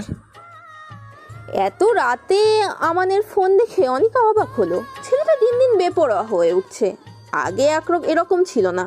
প্রথম যখন আয়ান ভাইয়ের সাথে সাথে আসতো, তখন তাকে দেখে মনে হতো ভাজা মাছটাও উল্টে খেতে জানে না। কিন্তু যেই থেকে নিজের অনুভূতি সম্পর্কে ওকে জানিয়েছে, সেই থেকে শুরু করলো মিস্টার অভদ্র হয়ে যাওয়া। যেদিন দেখতে আসার পর থেকে ছেলেটা আরও বেপরোয়া হয়ে গেছে। হুটহাট কল দিচ্ছে, আবার দেখা করার জন্য আবদারও করছে। ছেলেটা যে ভয়ঙ্কর প্রেমিক পুরুষ এটা তার জানা হয়ে গেছে। প্রেমিক পুরুষ ভালো, কিন্তু ভয়ঙ্কর প্রেমিক পুরুষ একটুকু বেশি ভালো হয়। এরা তাদের প্রিয়তমার জন্য সবই করতে পারে। অনিকার ভাবনার ইতি টেনে কল রিসিভ করলো। আসসালামু আলাইকুম। মেলি কণ্ঠ পেয়ে আয়ানের চিন্তা শান্ত হলো। যতবার এই কণ্ঠ শোনে ততবার তাকে একান্ত নিজের করে নেওয়ার ইচ্ছেটা মাথাচাড়া দিয়ে ওঠে। নিজেকে শান্ত করে নিজেই নিজেকে আশ্বাস দেয়, আর অল্প কিছুদিন, তারপর তো একান্তই তোর। যাকে ছাড়ানোর ভয় তোকে কুড়ে কুড়ে খাবে না। দাদি রহিমাকে দিয়ে পাটে পাচ্ছে। কালকে রাতে সে এক ভয়ঙ্কর স্বপ্ন দেখেছে। সাফওয়ান আর শিমু বাড়িতে এসেছে। এসেই পায়ের ওপর পা তুলে তাকে দিয়ে সব কাজ করাচ্ছে। নাতি ছেলের বউ তার পাশে না থাকায় শিমু সে কিছুই করতে পারছে না। এই দুঃস্বপ্ন দেখার পর থেকে রাজিয়া বেগমের আত্মা যেন শুকিয়ে আছে, শরীরও কেমন ম্যাচ করছে। আয়ান দাদির ঘরের কাছ দিয়ে যাচ্ছিল। দাদিকে এত রাতে জাগতে দেখে দাদির ঘরে প্রবেশ করলো। গিয়েও দেখলো রহিমা খালা পা টিপছে আর ঘুমে ঢুলছে, কিন্তু বুড়ির চোখে ঘুম নেই। আয়ান রহিমা খালাকে চলে যেতে বলে নিজেই দাদির পা টিপে দিতে শুরু করলো। কথায় কথায় দাদিকে জিজ্ঞেস করলো, ঘুমাচ্ছ না কেন? ঘুম কি আমার আর আছে? কেন? ঘুম তো আমার কবেই উড়ে গেছে, যেদিন থেকে আমার নাতি গরিব একটা মেরে বিয়ে করছে। জানিস আমার কত স্বাদ ছিল। আয়ান দাদির কথা শেষ না করতে দিয়ে বলল, দাদি আমার ঘুম পেয়েছে, আমি আসছি। নিজের কথা শেষ করে আয়ান আর 1 সেকেন্ডও দেরি করলো না, দ্রুত দাদির কক্ষ থেকে বেরিয়ে গেল। রাজিয়া বেগম নাতির চলে যাওয়ার দিকে বিষণ্ণ চোখে তাকিয়ে রইলেন। তার কথা শোনার মতো কেউ নেই। একটি সুন্দর সন্ধে, শিমু ব্যালকনিতে দাঁড়িয়ে আছে। সাফওয়ান আজকে বাসাতেই আছে। সাফওয়ান ড্রয়িং রুমে থাকায় শিমু রুম থেকে বের হচ্ছে না। সাফওয়ানের সামনে গেলে নিজের মধ্যে একরকম জড়তা অনুভূত হয় ওর। কেন এই জড়তা শিমু তা জানে না। সাফওয়ানের চোখে গভীর প্রণয় দেখলে মনে হয় সব কিছু ভুলে যেতে, কিন্তু তার যুবতী মন সাফওয়ানের জন্য তীব্র অভিমান পুষে রেখেছে। তার ইচ্ছে করে সাফওয়ানের বুকে মাথা রেখে সেই সব রাতের কথা জানাতে, যেই সকল রাতগুলোতে সে নির্ঘুম কাটিয়েছে।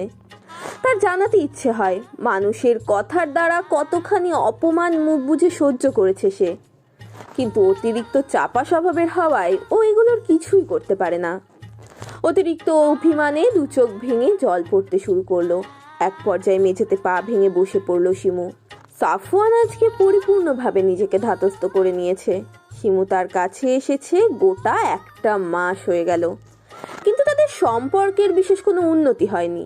সে নিজের দিক থেকে সম্পূর্ণ চেষ্টা করলেও শিমু এখনো নির্বিকার। সে আর শিমুর অবহেলা সইতে পারছে না। অনেক তো হলো অনুভূতির লুকোচুরি, আর সে কোনো লুকোচুরি খেলতে চায় না। সে চায় এবার নিজের প্রিয়সীকে আপন করে পেতে। নিজের সাথে বোঝাপড়া করে সাফওয়ান সোজা শিমুর ঘরে ঢুকে গেল, কিন্তু ঘরে গিয়ে দেখলো শিমু রুমে নেই। ব্যালকনির দিকে ধীর পায়ে এগিয়ে যেতেই এক কান্নারতা রমণীর দিকে দৃষ্টি আটকে গেল, যে রমণী হাঁটুতে মুখ গুজে গুনগুনিয়ে কান্না করছে, যার দীর্ঘ কালো কেশ পিঠ জুড়ে লুটোপুটি খাচ্ছে। সাফওয়ান হাঁটু ভেঙে শিমুর কাজ ঘেঁষে বসলো। এই রমণী কান্না করাতে এতটাই বিভোর যে তার সামনে যে কেউ বসে আছে সে সম্পর্কে তার কোনো ধারণাই নেই। সাফওয়ানের ভীষণ ইচ্ছে হলো রমণীকে নিজের বুকে আগলে নিতে। জিজ্ঞেস করতে ইচ্ছে হলো, ওগো রমণী, তোমার এত দুঃখ কিসের? ওর মধ্যে হঠাৎ কোথা থেকে যেন একরাশ অধিকার বোধ তৈরি হলো। হাত বাড়িয়ে আগলে নিল নিজের প্রিয়সীকে। শিমু পুরুষালী হাতের স্পর্শ পেয়ে একটু ভরকালো, থমকালো, স্তব্ধ হয়ে গেল। নিজের লুকানো কান্না কারোর সামনে প্রকাশ হয়ে যাওয়ার ভয়ে সাফওয়ানের বুক থেকে মাথা তুলতে চাইল, কিন্তু সাফওয়ান মাথা তুলতে দিল না। জোর করেই মাথাটা নিজের বুকের সাথে চেপে রাখলো। শিমু স্পষ্ট শুনতে পেল সাফওয়ানের বুকের অস্বাভাবিক ধুকপুকানি। দীর্ঘ সময় কেটে গেল নীরবতার মধ্যে। নীরবতা ভেঙে সাফওয়ান বলে উঠল, শিমু, আমরা কি পারি না আমাদের মাঝের এই যোজন যোজন দূরত্বের ইতি টানতে? আমরা কি পারি না আমাদের একটা সুখের সংসার সাজাতে? শিমুর কাছে সাফওয়ানের কণ্ঠ ভীষণ কাতর শোনালো। কি সহজ আবদার! ইতিমধ্যে সাফওয়ানের হাতের বাঁধন আলগা হয়ে গেছে। শিমু সাফওয়ানের বুক থেকে মাথা তুলে সাফওয়ানের চোখের দিকে তাকায়। সাফওয়ান লক্ষ্য করলো শিমুর চোখ অসম্ভব লাল হয়ে আছে। কান্না করার ফলে নাকে ডগাও ফুলে আছে। শিমুর অভিমানে পরিপূর্ণ অক্ষিকোটরে জল থই থই করছে। সাফওয়ান শিমুর নীরবতা দেখে আবার প্রশ্ন করলো, বলুন না, আমরা পারি না অতীত ভুলে গিয়ে আবার সবটা নতুন করে সাজাতে? হঠাৎই অভিমানী মেয়েটা এক রাশ অভিমান নিয়ে বলতে শুরু করলো, কোনটাকে ভুলে যেতে বলছেন সাফওয়ান আপনি? বাসরাতে স্ত্রীকে প্রত্যাখ্যান করে চলে যাওয়াকে, নাকি প্রতিনিয়ত আমার অপমানিত হওয়াকে, নাকি নিজের সম্মান বিকিয়ে দিয়ে একটা মেয়ের শ্বশুর বাড়িতে পড়ে থাকাতে, নাকি দিনের পর দিন আপনার দাদির কটু কথাকে শোনাকে? আপনার যখন এতটাই আমাকে অপছন্দ, তবে কেন বিয়ে করেছিলেন আমায়?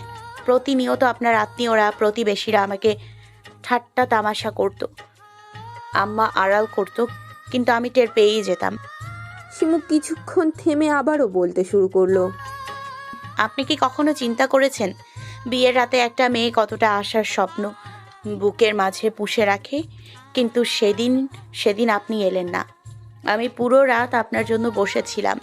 সকালবেলা আপনার দাদি এসে বলল আমি নাকি অপয়া, কলঙ্কিনী, তাই তার নাতি আমাকে ফেলে চলে গেছে। আপনার দাদি প্রতিনিয়ত আপনার চলে যাওয়ার জন্য আমাকে দায়ী করত। বিয়ের পরে বাবা কতবার আপনার সাথে কথা বলতে চেয়েছে, কিন্তু আমি বাবাকে মিথ্যে বলেছি। নিজের কষ্টগুলোকে আড়াল করে আমি বাবার সাথে হাসি মুখে কথা বলেছি। শিমু এবার অসহায়ের মতো সাফওয়ানের দিকে তাকিয়ে বলল, আচ্ছা, আমি কি এতটাই অপয়া? আমি যেটাই ধরতে যাই সেটাই কেন দুঃখ হয়ে যায় বলতে পারেন? আমিও তো আপনার জন্য এক বুক ভালোবাসা নিয়ে এসেছিলাম, কিন্তু আপনার প্রত্যাখ্যান পেয়ে সেগুলো কেমন ফিকে হয়ে গেছে।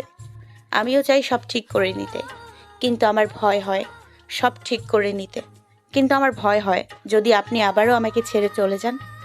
আমি জানি আমি কোনো অবুঝ কিশোরী নই, কিন্তু আপনাকে আঁকড়ে বাঁচতে চাই। আমি আপনাকে ভালোবেসে বৃদ্ধ হতে চাই, কিন্তু পুরনো কথাগুলো মনে পড়লে আমার বুকের ভেতরে হাহাকার করে ওঠে, মনের মাঝে তীব্র অশান্তি হয়। আমি এসব কিছুর থেকে নিস্তার পেতে চাই সাফওয়ান। আমি আপনাকে ভালোবাসতে চাই। মোম যেমন আগুনের স্পর্শ পেয়ে গলে যায়, শিমুও তেমন সাফওয়ানের উষ্ণ স্পর্শ পেয়ে নিজের বুকের মাঝে থাকা সকল কষ্ট প্রকাশ করে দিচ্ছে। আজ নিজেকে অনেক হালকা মনে হচ্ছে শিমুর। নিজের সব অভিযোগ প্রকাশ করতে পেরে মনে শান্তি লাগছে ওর। খুব কাঁদতে ইচ্ছে করছে।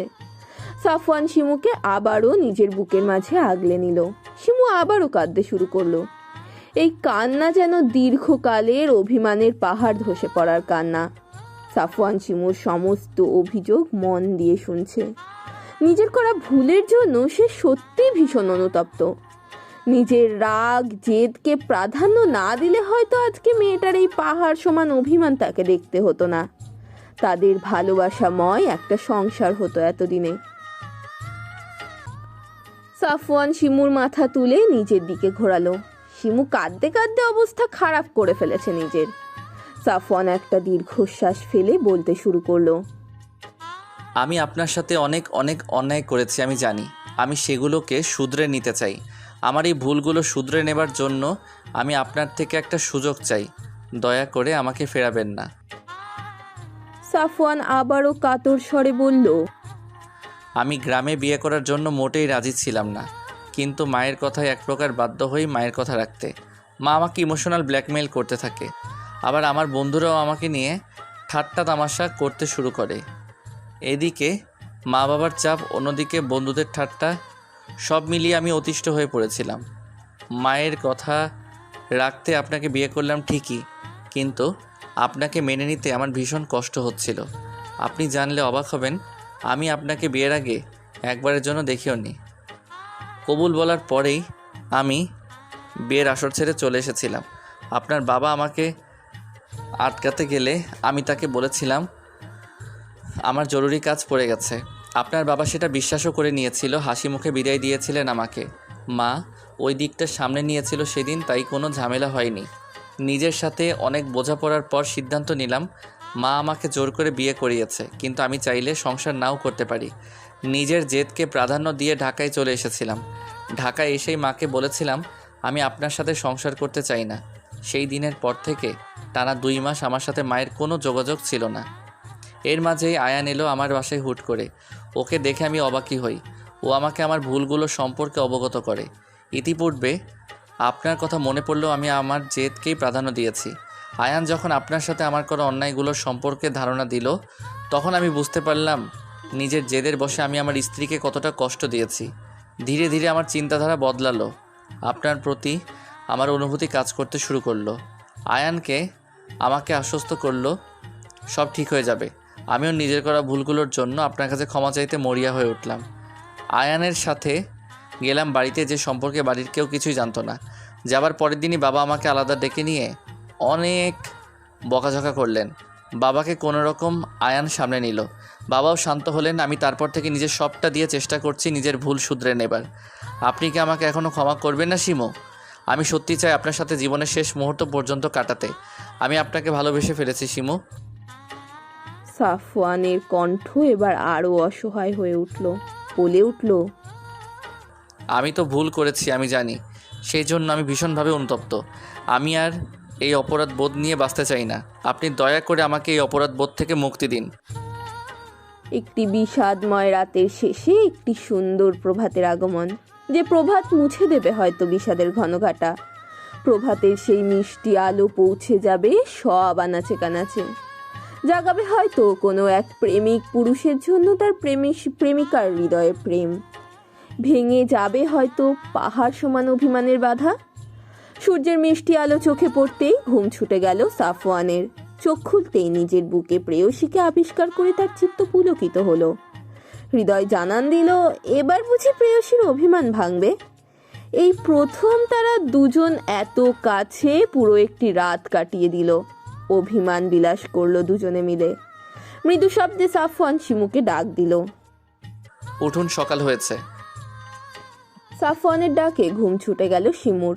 পিটপিট করে চোখ খুলতেই সাফওয়ানের বুকে নিজেকে আবিষ্কার করলো। মনে পড়ে গেল কাল রাতের কথা। সবকিছু মনে পড়তেই লজ্জায় দুগাল রাঙা হয়ে গেল। কিশোরী মেয়েদের মতো কালকে কি করেছে ভাবতেই যুবতী মন অশান্ত হয়ে উঠল। লজ্জায় মাটির বুকে নিজেকে আড়াল করতে চাইল মন। দ্রুত সাফওয়ানের বুক থেকে মাথা সরিয়ে নিয়ে উঠে দাঁড়ালো। এভাবে সারা রাত বেকায়দায় কাটানোর জন্য শরীরে কিছুটা ব্যথা অনুভব হলো। সাফওয়ান শিমুর সামনে উঠে দাঁড়ালো। তারপরে শিমুর দিকে একটু নিচু হয়ে শিমুর কপালে নিজের ওষ্ঠ স্পর্শ করলো। শিমুর সর্বশরীর কাঁপুনি দিয়ে উঠল যেন। এটা ওর কাছে প্রথমবার ছিল, যার জন্য একটু অপ্রস্তুত হয়ে গেল। সাফওয়ান শিমুর দিকে তাকিয়ে অমায়িক হাসি দিয়ে বলল, কান্নাকাটি করে তো অবস্থা খারাপ করে ফেলেছেন। রাতে তো আমার বা আপনার কারোরই কিছু খাওয়া হয়নি। আমি ফ্রেশ হয়ে নিচে যাচ্ছি খাবার কিনতে, আপনি সে পর্যন্ত ফ্রেশ হয়ে নিন। সাফওয়ান নিজের বাক্য শেষ করে আবারও একটু হাসি দিয়ে চলে গেল নিজের কক্ষে।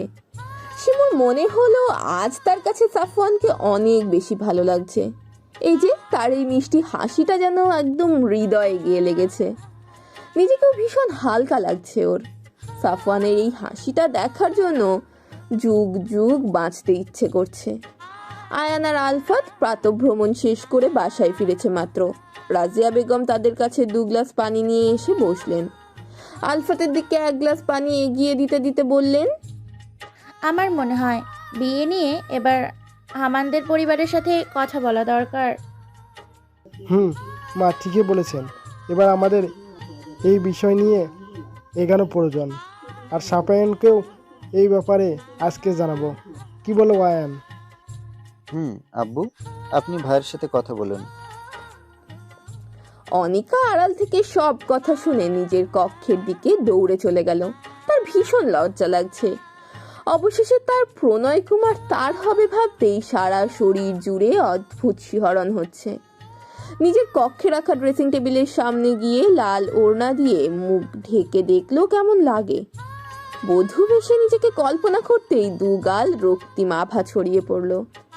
আচ্ছা, আমানের কেমন অনুভূতি হবে যদি সে জানতে পারে খুব শীঘ্রই তাদের বিয়ে হচ্ছে?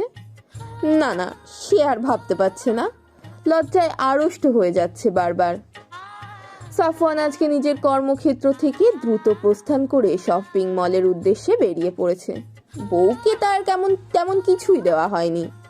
পরে বউ তাকে কৃপণ বলুক সেটা সে চায় না। গাড়ি পার্কিং লটে রেখে বেরিয়ে গেল শপিং মলের দিকে। উদ্দেশ্য বউকে উপহার দেওয়ার। শপিং মল থেকে বের হতে হতেই বিকেল হয়ে গেল। মনে মনে বলল, মেয়েদের জিনিস ক্রয় করা ভীষণ কষ্টসাধ্য, এটা মেয়েরাই ভালো করতে পারে। এরপর শপিং ব্যাগগুলো গাড়িতে রেখে বাসার উদ্দেশ্যে রওনা হলো। বাসায় পৌঁছে 2 বার কলিং বেল চাপতেই শিমু দরজা খুলে দিল। শিমু সাফওয়ানের হাতের দিকে তাকাতেই বেশ অবাক হলো। প্রায় 10-12টার মতো শপিং ব্যাগ।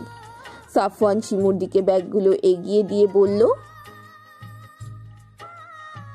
শিমু সাফওয়ানের হাত থেকে ব্যাগগুলো নিতেই সাফওয়ান গিয়ে ড্রয়িং রুমে রাখা সোফায় বসে পড়ল। শিমুকে উদ্দেশ্য করে বলল, আজকে রাতে আমরা ঘুরতে বের হব। আপনি এখান থেকে আপনার পছন্দ মতো একটি শাড়ি পরে তৈরি হয়ে নেবেন। প্রতিটা মেয়েই তার প্রিয় মানুষের দেয়া ছোট ছোট উপহারগুলোতে পাহাড় সমান আনন্দ খুঁজে পায়। শিমুও তার ব্যতিক্রম নয়। সেও তার স্বামীর দেওয়া উপহারগুলো পেয়ে ভীষণ খুশি হয়েছে, কিন্তু সেটা সে প্রকাশ করলো না। নিজের পছন্দ মতো একটি কালো শাড়ি বেছে নিল শিমু। আয়নার সামনে গিয়ে গায়ে জড়াতেই নিজেকে দেখে নিজেই মুগ্ধ হলো। অনেকদিন পর যেন নিজের মাঝে নিজেকে খুঁজে পেল ও। মাথায় ম্যাচিং করে কালো রঙের একটা হিজাব পরে নিল, হাত ভরে চুড়ি পরে হাত নাড়াচাড়া করলো। চুড়ির ঝনঝন আওয়াজ করে নিজের ঠোঁটের কোণে এক চিলতে হাসি ফুটে উঠল। ইচ্ছে হলো ঠোঁটে আজ লাল টকটকে লিপস্টিক দিতে। নিজের ইচ্ছেকে প্রাধান্য দিয়েই ঠোঁট জোড়া রক্তরাঙা লিপস্টিকে রাঙিয়ে নিল। চোখে কালো কাজল দিতেও ভুলল না। নিজের স্বাদ সম্পূর্ণ হতেই আয়নায় নিজেকে ঘুরিয়ে ঘুরিয়ে দেখে নিল কয়েকবার। মনে মনে বলে উঠল, সবকিছু একদম পারফেক্ট। সাফওয়ান অনেকক্ষণ যাবৎ শিমুর জন্য অপেক্ষা করছে, কিন্তু এখনো পর্যন্ত রুম থেকে বের হওয়ার নামগন্ধই নেই। সে শুনেছিল মেয়েদের ড্রেস আপে একটু সময় লাগে, কিন্তু এতটা সময় লাগে সে ভাবতেও পারেনি। অধৈর্য হয়ে শিমুকে ডাকতে যাবে তার পূর্বেই শিমু শাড়ির কুচি ঠিক করতে করতে রুম থেকে বেরিয়ে এলো। নিজের প্রিয়তমাকে শাড়িতে দেখে হৃদগতি কিছুটা অস্বাভাবিক হলো সাফওয়ানের। বুকের মধ্যে কেউ যেন হাতুড়ি পেটাচ্ছে ওর। দু একবার চোখ এদিকে ওদিকে ঘুরিয়ে নিজেকে স্বাভাবিক করে নিল। শিমু সাফওয়ানকে উদ্দেশ্য করে বলল, আমি প্রস্তুত। সাফওয়ান মনে মনে বলল, আমাকে অপ্রস্তুত করে দিয়ে নিজে তো প্রস্তুত হবেনি, চলুন যাওয়া যাক। আজকে সাফওয়ান নিজের প্রিয় গাড়িটাকে নিয়ে বের হয়নি। এর পিছনে অবশ্য একটা কারণ আছে। বাসার নিচে নামতেই রিক্সা পেয়ে গেল ওরা। সাফওয়ান আগে শিমুকে উঠতে বলল। শিমু রিক্সায় কিছুটা সংকোচ নিয়ে বসে পড়ল। তারপর সাফওয়ান উঠে বসে পড়ল। শিমু সরে বসতে চাইলে সাফওয়ান শিমুর কোমর আঁকড়ে ধরল। কানে কানে ফিস ফিস করে বলল, দূরে যেন সরে বসতে না পারেন, তার জন্য এত আয়োজন। শিমু সাফওয়ানের দিকে চোখ বড় বড় করে তাকালো। তবে কি এই জন্যই নিজের গাড়ি নিয়ে বের হয়নি সাফওয়ান? সাফওয়ান ঠোঁটের কোণে বাঁকা হাসি ফুটিয়ে বলল, আপনার ঠোঁটে লাল লিপস্টিক কিন্তু মারাত্মক লাগছে, পুরো রেড ওয়াইনের মতো দেখলেই নেশা ধরে যাচ্ছে। শিমু অপ্রস্তুত হয়ে অন্যদিকে মুখ ঘোরালো। তার কান গরম হয়ে গেছে, লজ্জায় সর্বাঙ্গ শরীর শিরশির করছে। শিমুকে অন্যদিকে ঘুরতে দেখে সাফওয়ান কিছুটা অসহায় কণ্ঠে বলে উঠল, মামা আমি কি দেখতে খারাপ বলুন তো? রিক্সাওয়ালা মামা বিস্ময় নিয়ে পেছনে ঘুরলো একবার। শিমু ও সাফওয়ানের দিকে অবাক দৃষ্টিতে তাকিয়ে রইল। আপনি কি পাগল হয়ে গেছেন সাফওয়ান? কি সব আবোল তাবোল বলছেন? সাফওয়ান শিমুর কথায় পাত্তা দিল না, আবারও বলে উঠল, মামা কিছু বললেন না যে? মামা আপনি দেখতে তো অনেক সুন্দর, কিন্তু এইরকম কথা করছেন কেন? সাফওয়ান শিমুর দিকে তাকিয়ে একটা দীর্ঘশ্বাস ছাড়লো। আমি ভাবলাম আমি দেখতে হয়তো অনেক খারাপ, সেই জন্য আপনার মামি আমার দিকে ঘুরেও তাকাচ্ছে না। রিক্সাওয়ালা মামা উচ্চস্বরে হেসে দিলেন। মামা আপনারাও পারেন বটেন। শিমু সাফওয়ানের দিকে চোখ পাকিয়ে তাকিয়ে রইল। মনে মনে বলল, লোকটা ভীষণ অসভ্য। হঠাৎ নিরামিষ থেকে আমিষ হয়ে গেল কি করে আল্লাহ জানেন। লজ্জার শরম একেবারে বিকিয়ে দিয়ে এসেছে মনে হচ্ছে। সাফওয়ান মিটমিটে হাসছে আর শিমুর চোখ রাঙানো উপভোগ করছে। রোজ আকাশে সূর্য উঠতে দেখি, আবার সন্ধ্যেই সূর্যকে অস্ত যেতেও দেখি। এই দেখা দেখির মাঝে আমাদের জীবনের অনেকটা সময় চলে যায়। জীবনের এই উত্থান পতনের শিকলে আমরা সবাই জড়িয়ে। দেখতে দেখতে অনিকা আর আমানের বিয়ের দিন চলে এসেছে। বেশ জমকানো আয়োজন করা হয়েছে। সাফওয়ানদের বাসার ছাদে গায়ে হলুদের আয়োজন করা হয়েছে। শিমু আর অনিকার কাজিনরা অনিকাকে গায়ে হলুদের জন্য প্রস্তুত করছিল। মাঝে মধ্যে দু একটা দুষ্টুমিও করছে। অনিকার গাল বারবার রাঙা হয়ে যাচ্ছে তাতে। শিমু অনিকার গাল টেনে দিয়ে বলল, ননদি তোমাকে ভীষণ সুন্দর লাগছে। আমান ভাই তোমাকে দেখলে অজ্ঞান হয়ে যাবে। রুমে উপস্থিত সবাই খিলখিলিয়ে হেসে উঠল। অনিকার মুখ আবারও লজ্জায় রাঙা হয়ে উঠল। হয়েছে, আর লজ্জা পেও না। সাফওয়ানদের বাসার ছাদ অনেকটা বড় হওয়ায় আয়োজন খুব সুন্দরভাবেই করা হয়েছে। একপাশে খাবারের ব্যবস্থা করা হয়েছে, আর এক পাশে নাচ গান ও অনিকাকে বসানোর জায়গা। সাফওয়ান তার স্ত্রীর দেখা সকাল থেকে এই পর্যন্ত পায়নি। বড় ভাই হিসেবে ব্যস্ততা তার বলতে গেলে একটু বেশি। এখনো গোসল করা হয়নি ওর। সবকিছু সুন্দরভাবে হয়েছে কিনা আরও একবার দেখে নিল। একমাত্র বোন বলে কথা, কোনো রকম ত্রুটি রাখা যাবে না। আয়ান রান্নার দিকটা সামলাচ্ছে, দাদিকে দিক ওদিক ঘুরে ঘুরে তদারকি করছে সব ঠিক হচ্ছে কিনা। লায়লা বেগম রান্নার কাজকর্ম, অতিথিদের আপ্যায়ন সব মিলিয়ে সেও ভীষণ ব্যস্ত। দুপুরের দিকে অনিকাকে সম্পূর্ণ প্রস্তুত করে শিমু নিজে তৈরি হতে চলে যায়। মোটামুটি ননদের বিয়ে উপলক্ষে সে এসেছে 7 দিন আগে ঢাকা থেকে, আর সাফওয়ান এসেছে বিয়ের 3 দিন আগে। আসার পর থেকে সাফওয়ানও ভীষণ ব্যস্ত হয়েছে। একমাত্র বোন বলে কথা, 2 ভাইয়ের নয়নের মণি। শিমু নিজেদের রুমে এসেছে ফ্রেশ হতে। বিছানার উপর একটি শপিং ব্যাগ দেখে বেশ অবাক হয় সে। সেটা খুলবে কি খুলবে না এটা ভাবতে ভাবতেই সাফওয়ান এসে পড়লো শার্টের হাতা ফোল্ড করতে করতে। ঘরমাক্ত শরীরে শার্টের ওপরে 2টো বোতাম খোলা। সাফওয়ান সেই ক্লান্ত ভঙ্গিতে বিছানায় বসে পড়ল। শিমুকে ইশারা করলো এসির পাওয়ার বাড়িয়ে দিতে। শিমু তাই করলো। তবুও সাফওয়ানের গরম না কমায় এক টানে শার্ট খুলে ফেললো।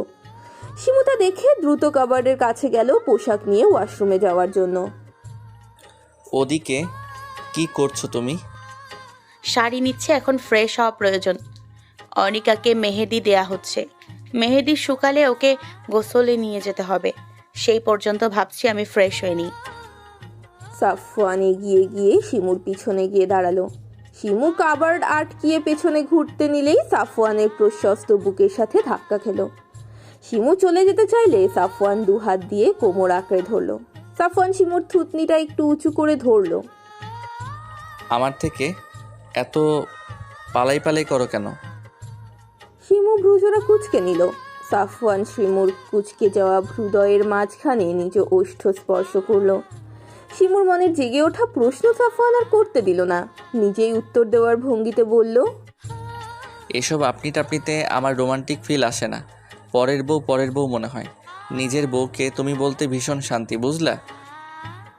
সাফওয়ান শিমুর কপালের দিকে আর একবার এগোতে নিলেই শিমু সাফওয়ানকে ছাড়িয়ে দিয়ে বলে উঠল, দূরে থাকুন। বউয়ের থেকে আমি আর দূরে থাকতে পারছি না। সাফওয়ানের অকপটে উত্তরে শিমু স্তব্ধ। এই লোকটা তো নির্লজ্জ হলো কেমন করে। সাফওয়ান বিছানার উপর থেকে ব্যাগটা এনে শিমুর হাতে ধরিয়ে দিল। এটা পরে নাও, অনেক খোঁজাখুঁজির পর এটা পছন্দ হয়েছে আমার। শিমু সাফওয়ানের সাথে আর ভালো মন্দ কথা বলল না।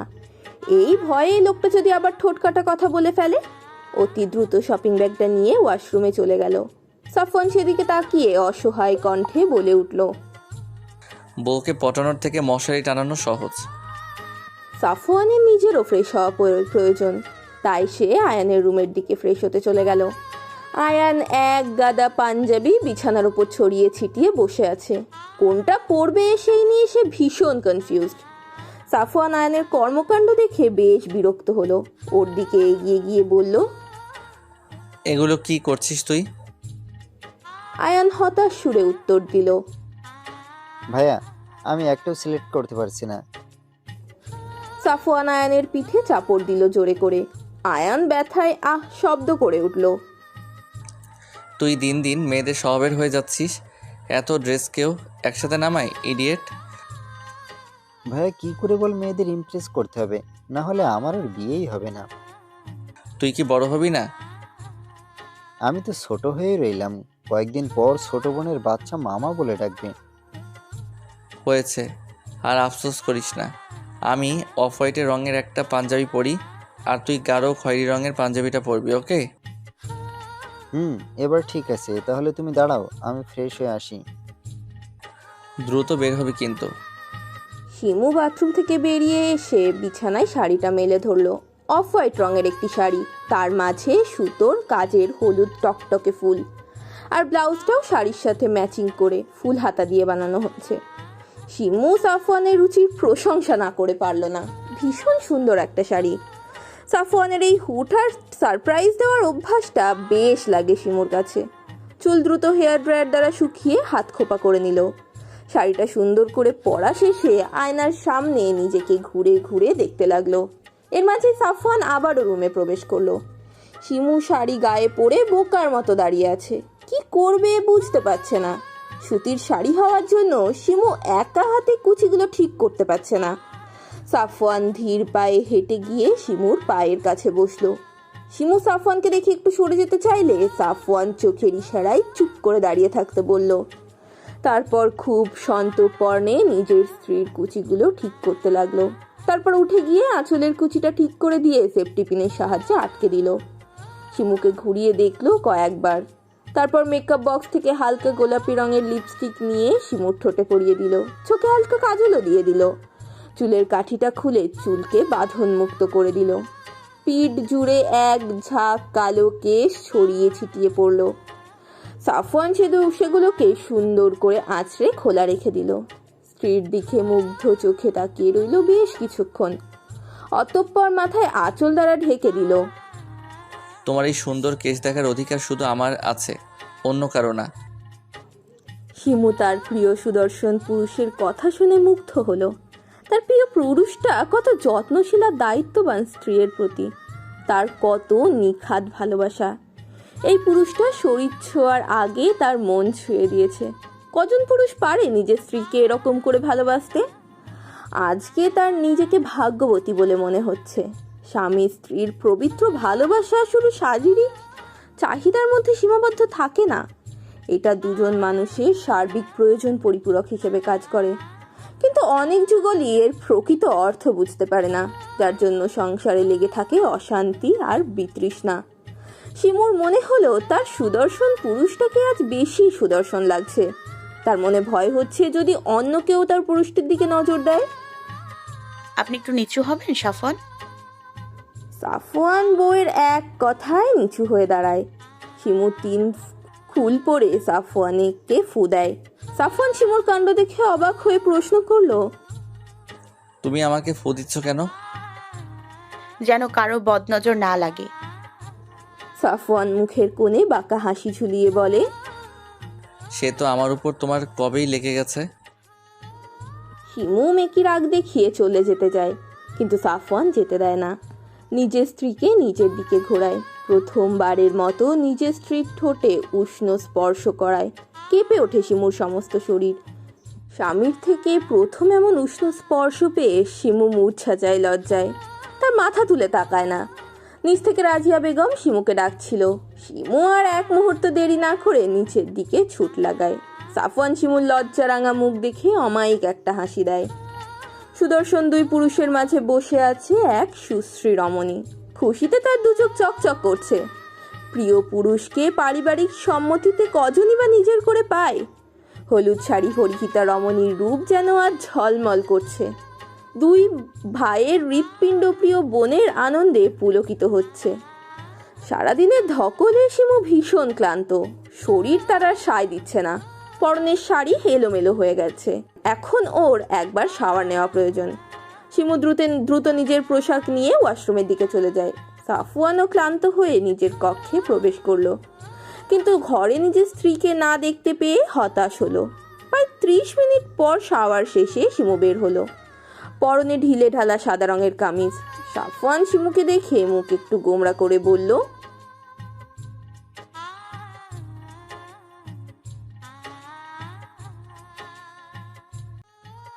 আমরা চাইলে কিন্তু একসাথে শাওয়ার নিতে পারতাম। পর মুহূর্তেই শিমুর লজ্জায় কান গরম হয়ে গেল। কাছে এসে সাফওয়ানের কোমরে হাত রেখে দাঁড়ালো। আপনি কিন্তু দিন দিন দুষ্টু হয়ে যাচ্ছেন। সাফওয়ান শিমুর কোমরে রাখা হাত টেনে নিজের কোলে বসিয়ে নিল। 2 হাত গলিয়ে কোমরে হাত রাখলো। ঘাড়ে নাক ঘষতে লাগলো। শিমু ছোটার চেষ্টা করতে চাইলো। সাফওয়ান শিমুর কানের লতিতে আলতো করে কামড় বসিয়ে দেয়। শিমু লজ্জায় লাল নীল হলো বারবার। অতঃপর সাফওয়ানের অত্যাচার সহ্য করতে না পেরে শিমু সাফওয়ানের হাতে চিমটি কেটে দেয়। সাফওয়ান আহ শব্দ করে শিমুকে ছেড়ে দেয়। শিমু খিলখিলিয়ে হেসে ওঠে। সাফওয়ান শিমুর হাতের দিকে লক্ষ্য করে দেখে শিমুর হাতে মেহেন্দি লাগিয়েছে। সাফওয়ান শিমুর দিকে এগোতে চাইলে শিমু সাফওয়ানের দিকে বালিশ ছুঁড়ে মারে। আর এগোবেন না, আমি ক্লান্ত, আমার ঘুম প্রয়োজন। সাফওয়ান শিমুকে উদ্দেশ্য করে চোখ টিপ দেয়, মুখে বাঁকা হাসি ঝুলিয়ে বলল, এ কয়দিন দূরে থাকো, সমস্যা নেই। আর 5 দিন তারপর তোমার এই পালাই লজ্জা সব ভেঙে দিব, প্রমিস। সাফওয়ান ওর জামার দিকে ইশারা করে শীষ বাজাতে বাজাতে ওয়াশরুমে চলে যায়। শিমু জামার পেছন দিকে তাকাতেই লাল রং দেখতে পেল। দ্রুত ক্যালেন্ডারে তারিখ লক্ষ্য করে ওর আর বুঝতে বাকি রইল না সাফওয়ান ওর দিকে কি ইশারা করেছে। শিমু বিছানায় বসে লজ্জায় মুখ ঢেকে ফেলল। ওর ভীষণ লজ্জা লাগছে, লজ্জা ও আড়ষ্টতা হয়ে যাচ্ছে বারবার। সাফওয়ান ওকে লজ্জায় ফেলার কোনো কারণই ছাড়ে না। একটি মিষ্টি সকাল, নতুন এক জোড়া কবুতরের মিলনের জন্য সেজে উঠেছে পুরো বাড়ি। সকাল থেকে বিয়ে বাড়ি হই হুল্লোড়ে মুখরিত। অনিকা বারবার আয়নায় নিজেকে দেখছে আর লজ্জায় লাল নীল হয়ে যাচ্ছে। শরীরে হলুদ আবা ছড়িয়ে আছে। জুম্মার নামাজ পড়েই সে তার প্রণয় কুমারের হবে ভাবতেই অন্তর শিহরিত হচ্ছে বারে বারে। নিজের মানুষটাকে আপন করে পাবার আনন্দ যে কতখানি অনিকা সেটা বারবার অনুভব করতে পারছে। আনন্দ, দুষ্টু, মিষ্টি, লজ্জা ওর শরীরকে শিহরিত করছে। আয়ান বোনের কক্ষে ঢুকতেই দেখতে পেল অনেকগুলো মেয়েদের হাসাহাসি। সে ঢুকতেই সবাই কিছুটা চুপ হলো, কিন্তু এতগুলো মেয়ের মাঝে অনিকার এক বান্ধবী বলে উঠল, ভাইয়া, অনিকা তো আপনার 5 বছরের ছোট, সেই বিয়ে করে নিচ্ছে, কিন্তু আপনার সিঙ্গেল থাকার রহস্য কি? আয়ান অ্যাটিটিউড নিয়ে বলল, আমি এইসব বিয়ে টিয়ে এখনই করতে চাই না। অনিকার ইচ্ছে করলো ভাইকে একটু পচাতে, কিন্তু বন্ধু মহলে আর কাজিন মহলের সামনে প্রিয় ভাইকে লজ্জা দিতে চাইল না। কিন্তু ভিড়ের মাঝে ছোট ফুপির মেয়ে বলে উঠল, ও জানি তুমি কেমন বিয়ে পাগলা, আসলে কোনো মেয়েই তোমায় পাত্তা দেয় না, এই ব্যাপার। মুহূর্তেই ঘর জুড়ে হাসির শব্দ ছড়িয়ে পড়ল। আয়ান তার ছোট ফুপির মেয়ে তোহার দিকে রাগি চোখে তাকালো। মেয়েটা তার চেয়ে বয়সে ছোট, কিন্তু সম্পর্কে দা আর মাছের ন্যায়। দেখ, তুই আমাকে বললি আমাকে মেয়েরা পাত্তা দেয় না। আজকে আমি 10টি মেয়ে পটাবে, আগামী 1 মাসের ভিতরে বিয়ে করে হানিমুনেও যাব। আয়ান নিজের কথা শেষ করে রেগে ঘর থেকে বেরিয়ে গেল। এই পুচকি মেয়েটাকে অপমান করার সাহস কোথায় পেল? সেই হয়তো প্রথম ছেলে যে বোনের বিয়েতে বউ খোঁজার মিশনে নেমেছে। তাকে নাকি তোহা বলে মেয়েটা পাত্তা দেয় না। ওই তোহাকেই ও দেখিয়ে দেবে ও কি জিনিস। আয়ান বেরিয়ে যেতেই তোহার আত্মা স্যাত করে উঠল। এই ছেলে যদি গার্লফ্রেন্ড মিশনে তার নামে, তবে তার কি হবে? অনিকার বিয়ের বরযাত্রী নিচে এসে গেছে। অনিকার কাজিন মহল আর বন্ধু মহল ছুটে গেছে নিচে। অনিকাও নিজের লেহেঙ্গাটা উঁচু করে ব্যালকনির দিকে ছুটল। ওর কাঙ্ক্ষিত পুরুষটাকে দেখে ওর চক্ষুদয় শীতল হলো। এই মুহূর্তে মনে হলো ওর পাশে হাজারো প্রজাপতি উঠছে। কি নিদারুণ ভালো লাগা কাজ করছে ওর মাঝে। আমানকে হালকা মিষ্টি মুখ করিয়ে বাড়িতে প্রবেশ করালো সবাই। আমান বাড়ির ভেতরে প্রবেশ করার সময় অনিকার ব্যালকনির দিকে তাকালো একবার, কিন্তু তার দেখার পূর্বেই অনিকা নিজেকে পর্দার আড়াল করে নিয়েছে। আমান যদিও কিছুটা হতাশ হলো, কিন্তু পরক্ষণেই ওর ঠোঁট জুড়ে মুচকি হাসি ছড়িয়ে পড়ল। অনিকা আর আমানের শুভ বিবাহ সম্পন্ন হলো। সবাই আলহামদুলিল্লাহ বলে মুখ মিষ্টি করলো। একটু পরেই চলে এলো বিদায়ের সময়। অনিকার হাসি মুখটা কালো হতে লাগলো। ওর ভাবতেই অবাক লাগছে, ওর কত ভালোবাসার পরিবারকে ছেড়ে ওকে চলে যেতে হবে এবার। শিমু ধীর পায়ে হেঁটে গিয়ে অনিকার কাঁধে হাত রাখে। নিজের কাঁধে প্রিয় ভাবির হাত পেয়ে অনিকার ছল ছল চোখ থেকে অশ্রু গড়িয়ে পড়ে। বোনের মতো ভাবিকে শক্ত করে আঁকড়ে ধরে কান্না করতে শুরু করে ও। লায়লা বেগম মেয়ের কান্না দেখে নিজের কান্না সামলাতে পারে না। রাজিয়া বেগম গিয়ে ছেলের বউকে নিজের বুকে আগলে নেয়। আলফাতের শক্ত খোলসের ভেতরে প্রীতি সত্তা হাহাকার করে ওঠে। সাফওয়ান আর আয়ান নিজ বোনের বিদায়ে কলিজা ছিঁড়ে যাওয়ার বেদনা অনুভব করে। কি নিদারুণ মর্মবেদনা! মেয়ে বোনের বিয়ে দেওয়াটা যতটা সুখের, তার চেয়ে অনেক গুণ বেশি কষ্টের। এই দুঃখ শুধুমাত্র মেয়ের পরিবারই বুঝতে পারে।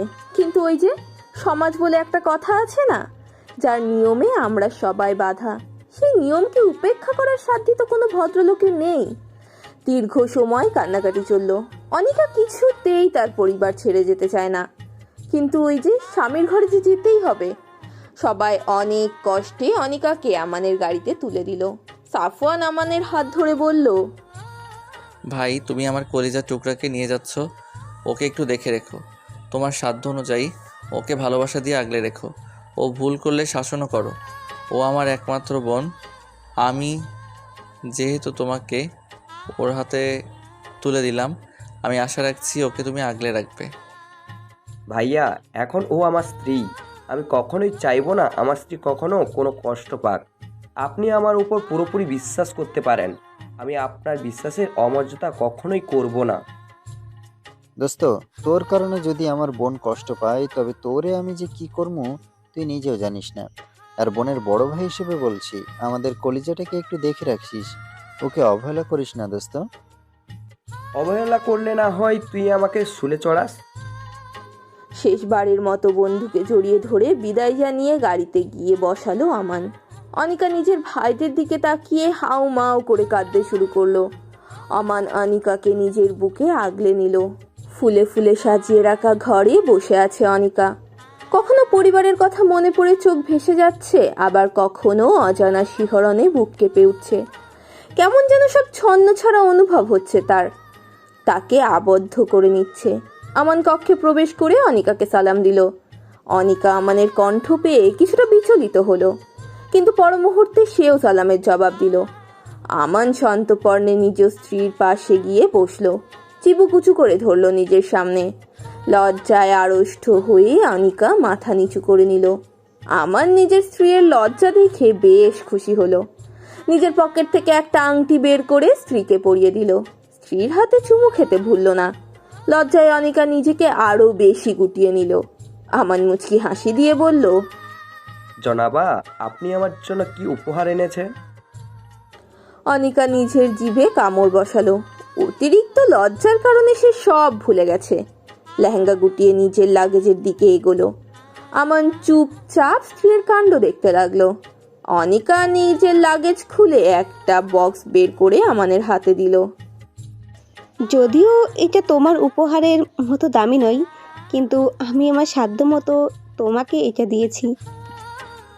আমান বক্সটা খুলে দেখলো একটা ব্র্যান্ডেড ঘড়ি। আমি কিন্তু তোমাকে নিজ হাতে পরিয়ে দিয়েছি, তাই তুমিও। অনিকা আমানের হাতে ঘড়িটা পরিয়ে দিল।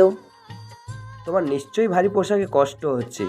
তুমি এই পোশাকগুলো পরিবর্তন করে এসো। আমার কাছে তুমি না সাজলেও অপরূপ। অনিকা স্বামীর কথা শুনে নিজের চোখ দুটো বন্ধ করে নিল। প্রতিটা স্ত্রী চায় তার প্রিয় পুরুষের থেকে এই বাক্যগুলো শুনতে। আমার নিজে অনিকার লাগেজ থেকে নিজের পছন্দ মতো ড্রেস বের করে অনিকার হাতে তুলে দিল। অনিকা সেই জামা নিয়ে ওয়াশরুমে চলে যায়। দীর্ঘক্ষণ শাওয়ার শেষে অনিকা বের হয়ে আসে। তার ছোট ছোট ঘাড় পর্যন্ত কেশ ছেড়ে দেয়, সেগুলো থেকে টপ টপ করে পানির ফোঁটা পড়ছে। অনিকা ধীর পায়ে এসে ড্রেসিং টেবিলের সামনে দাঁড়ায়, তোয়ালে দিয়ে নিজের চুল মুছতে থাকে। আমান অনিকার পাশে গিয়ে অনিকাকে নিজের দিকে ঘুরিয়ে নেয়।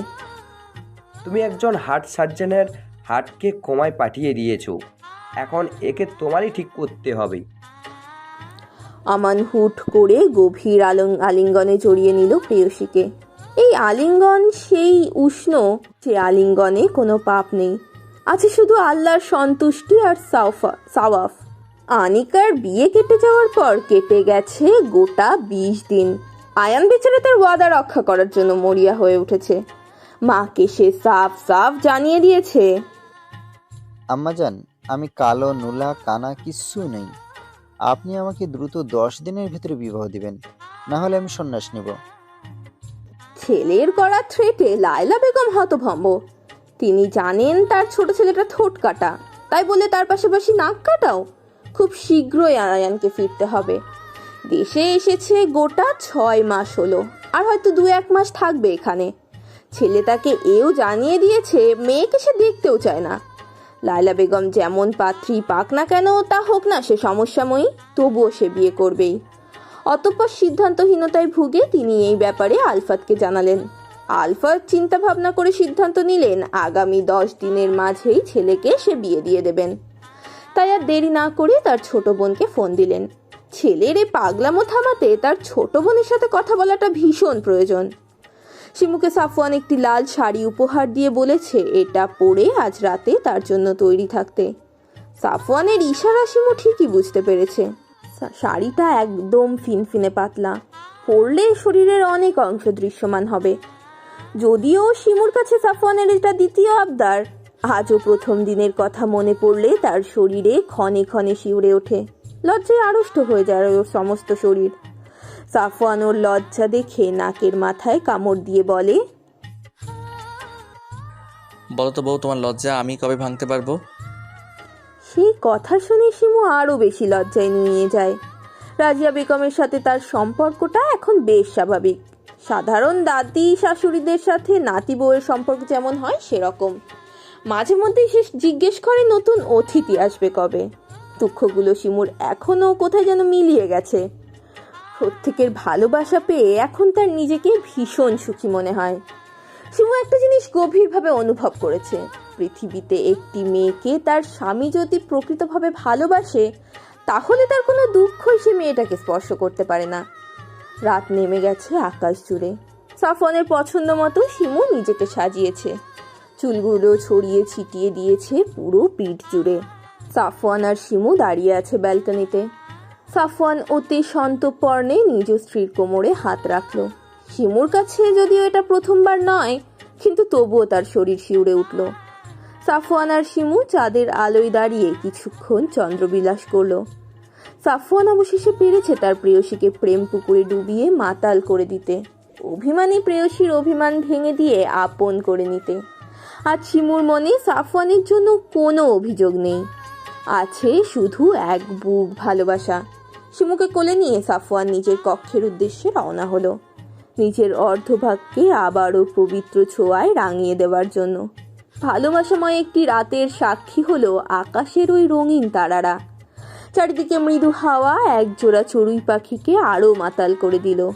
এই পবিত্র ভালোবাসা সত্যিই সুন্দর। ভালোবাসায় মোড়ানো দিনগুলো খুব দ্রুত চলে যায়, বিপরীতে দুঃখে মোড়ানো সময়গুলো যেন যেতেই চায় না।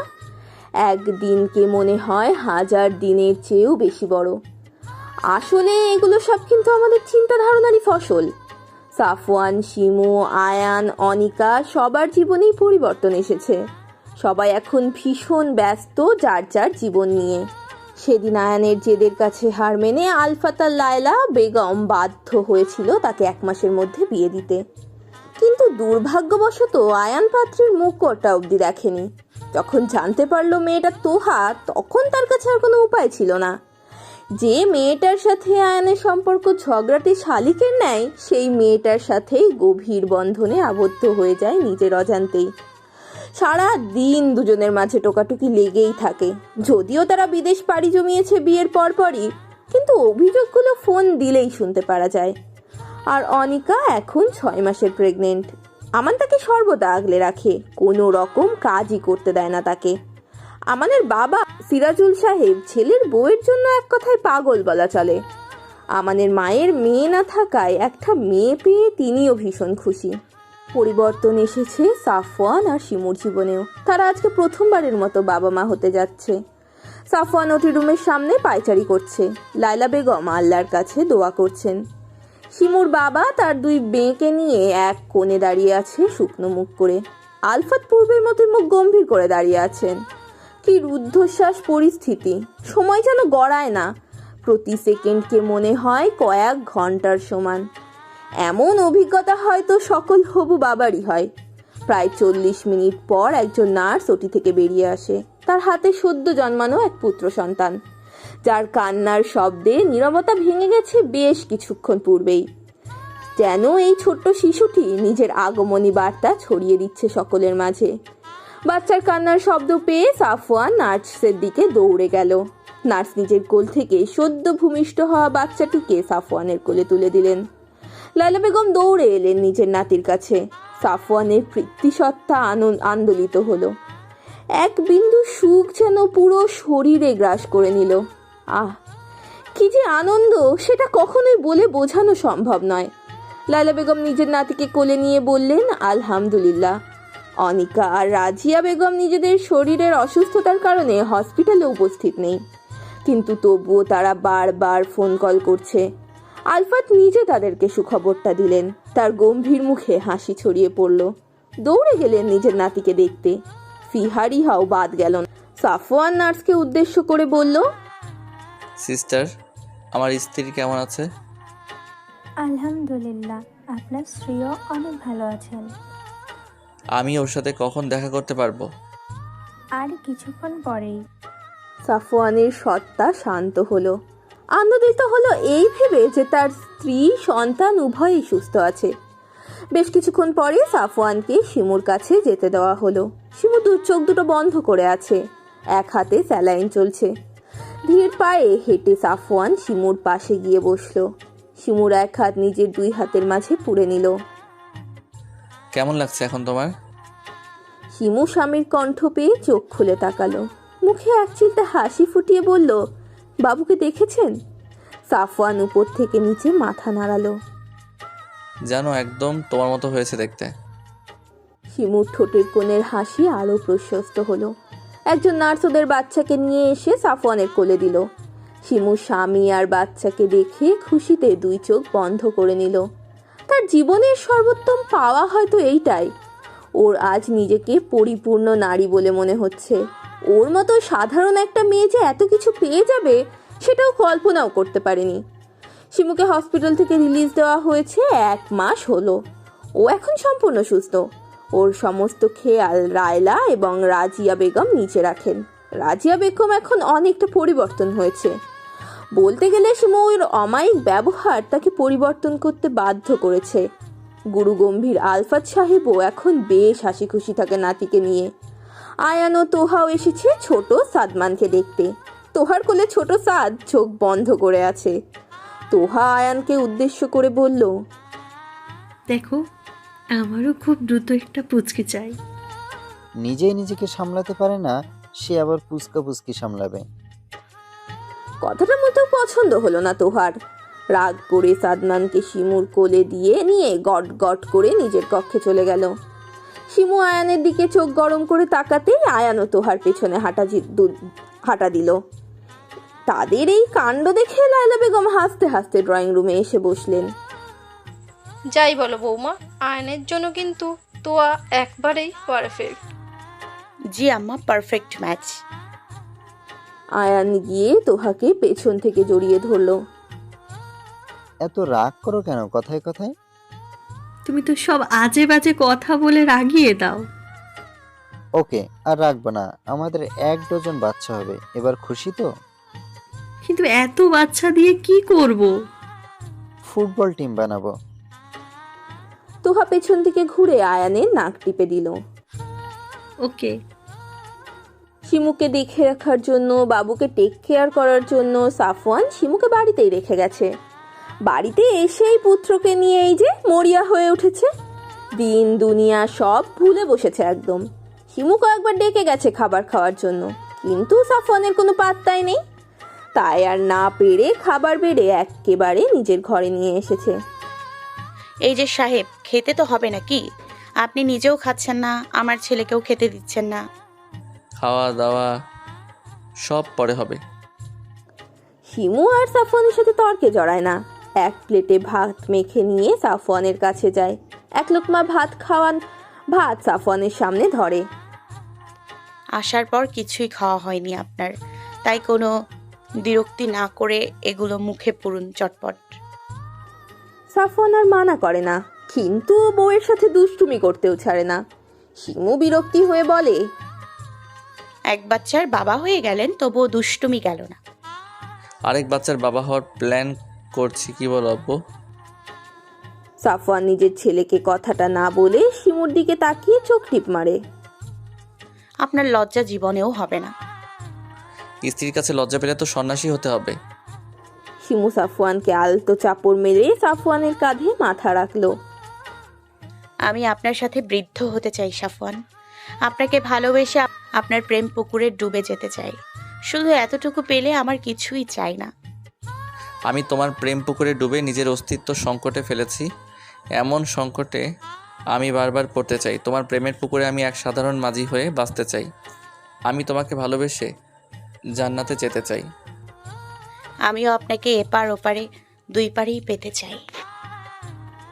ওদের কথার মাঝেই সাদমান জোরে কেঁদে ওঠে। দুজনেই নিজেদের হুঁশে ফিরে আসে। দুজনেই মুচকি হেসে আগলে নেয় নিজেদের ছেলেকে। এটাই যে তাদের ভালোবাসার সর্বোত্তম চিহ্ন।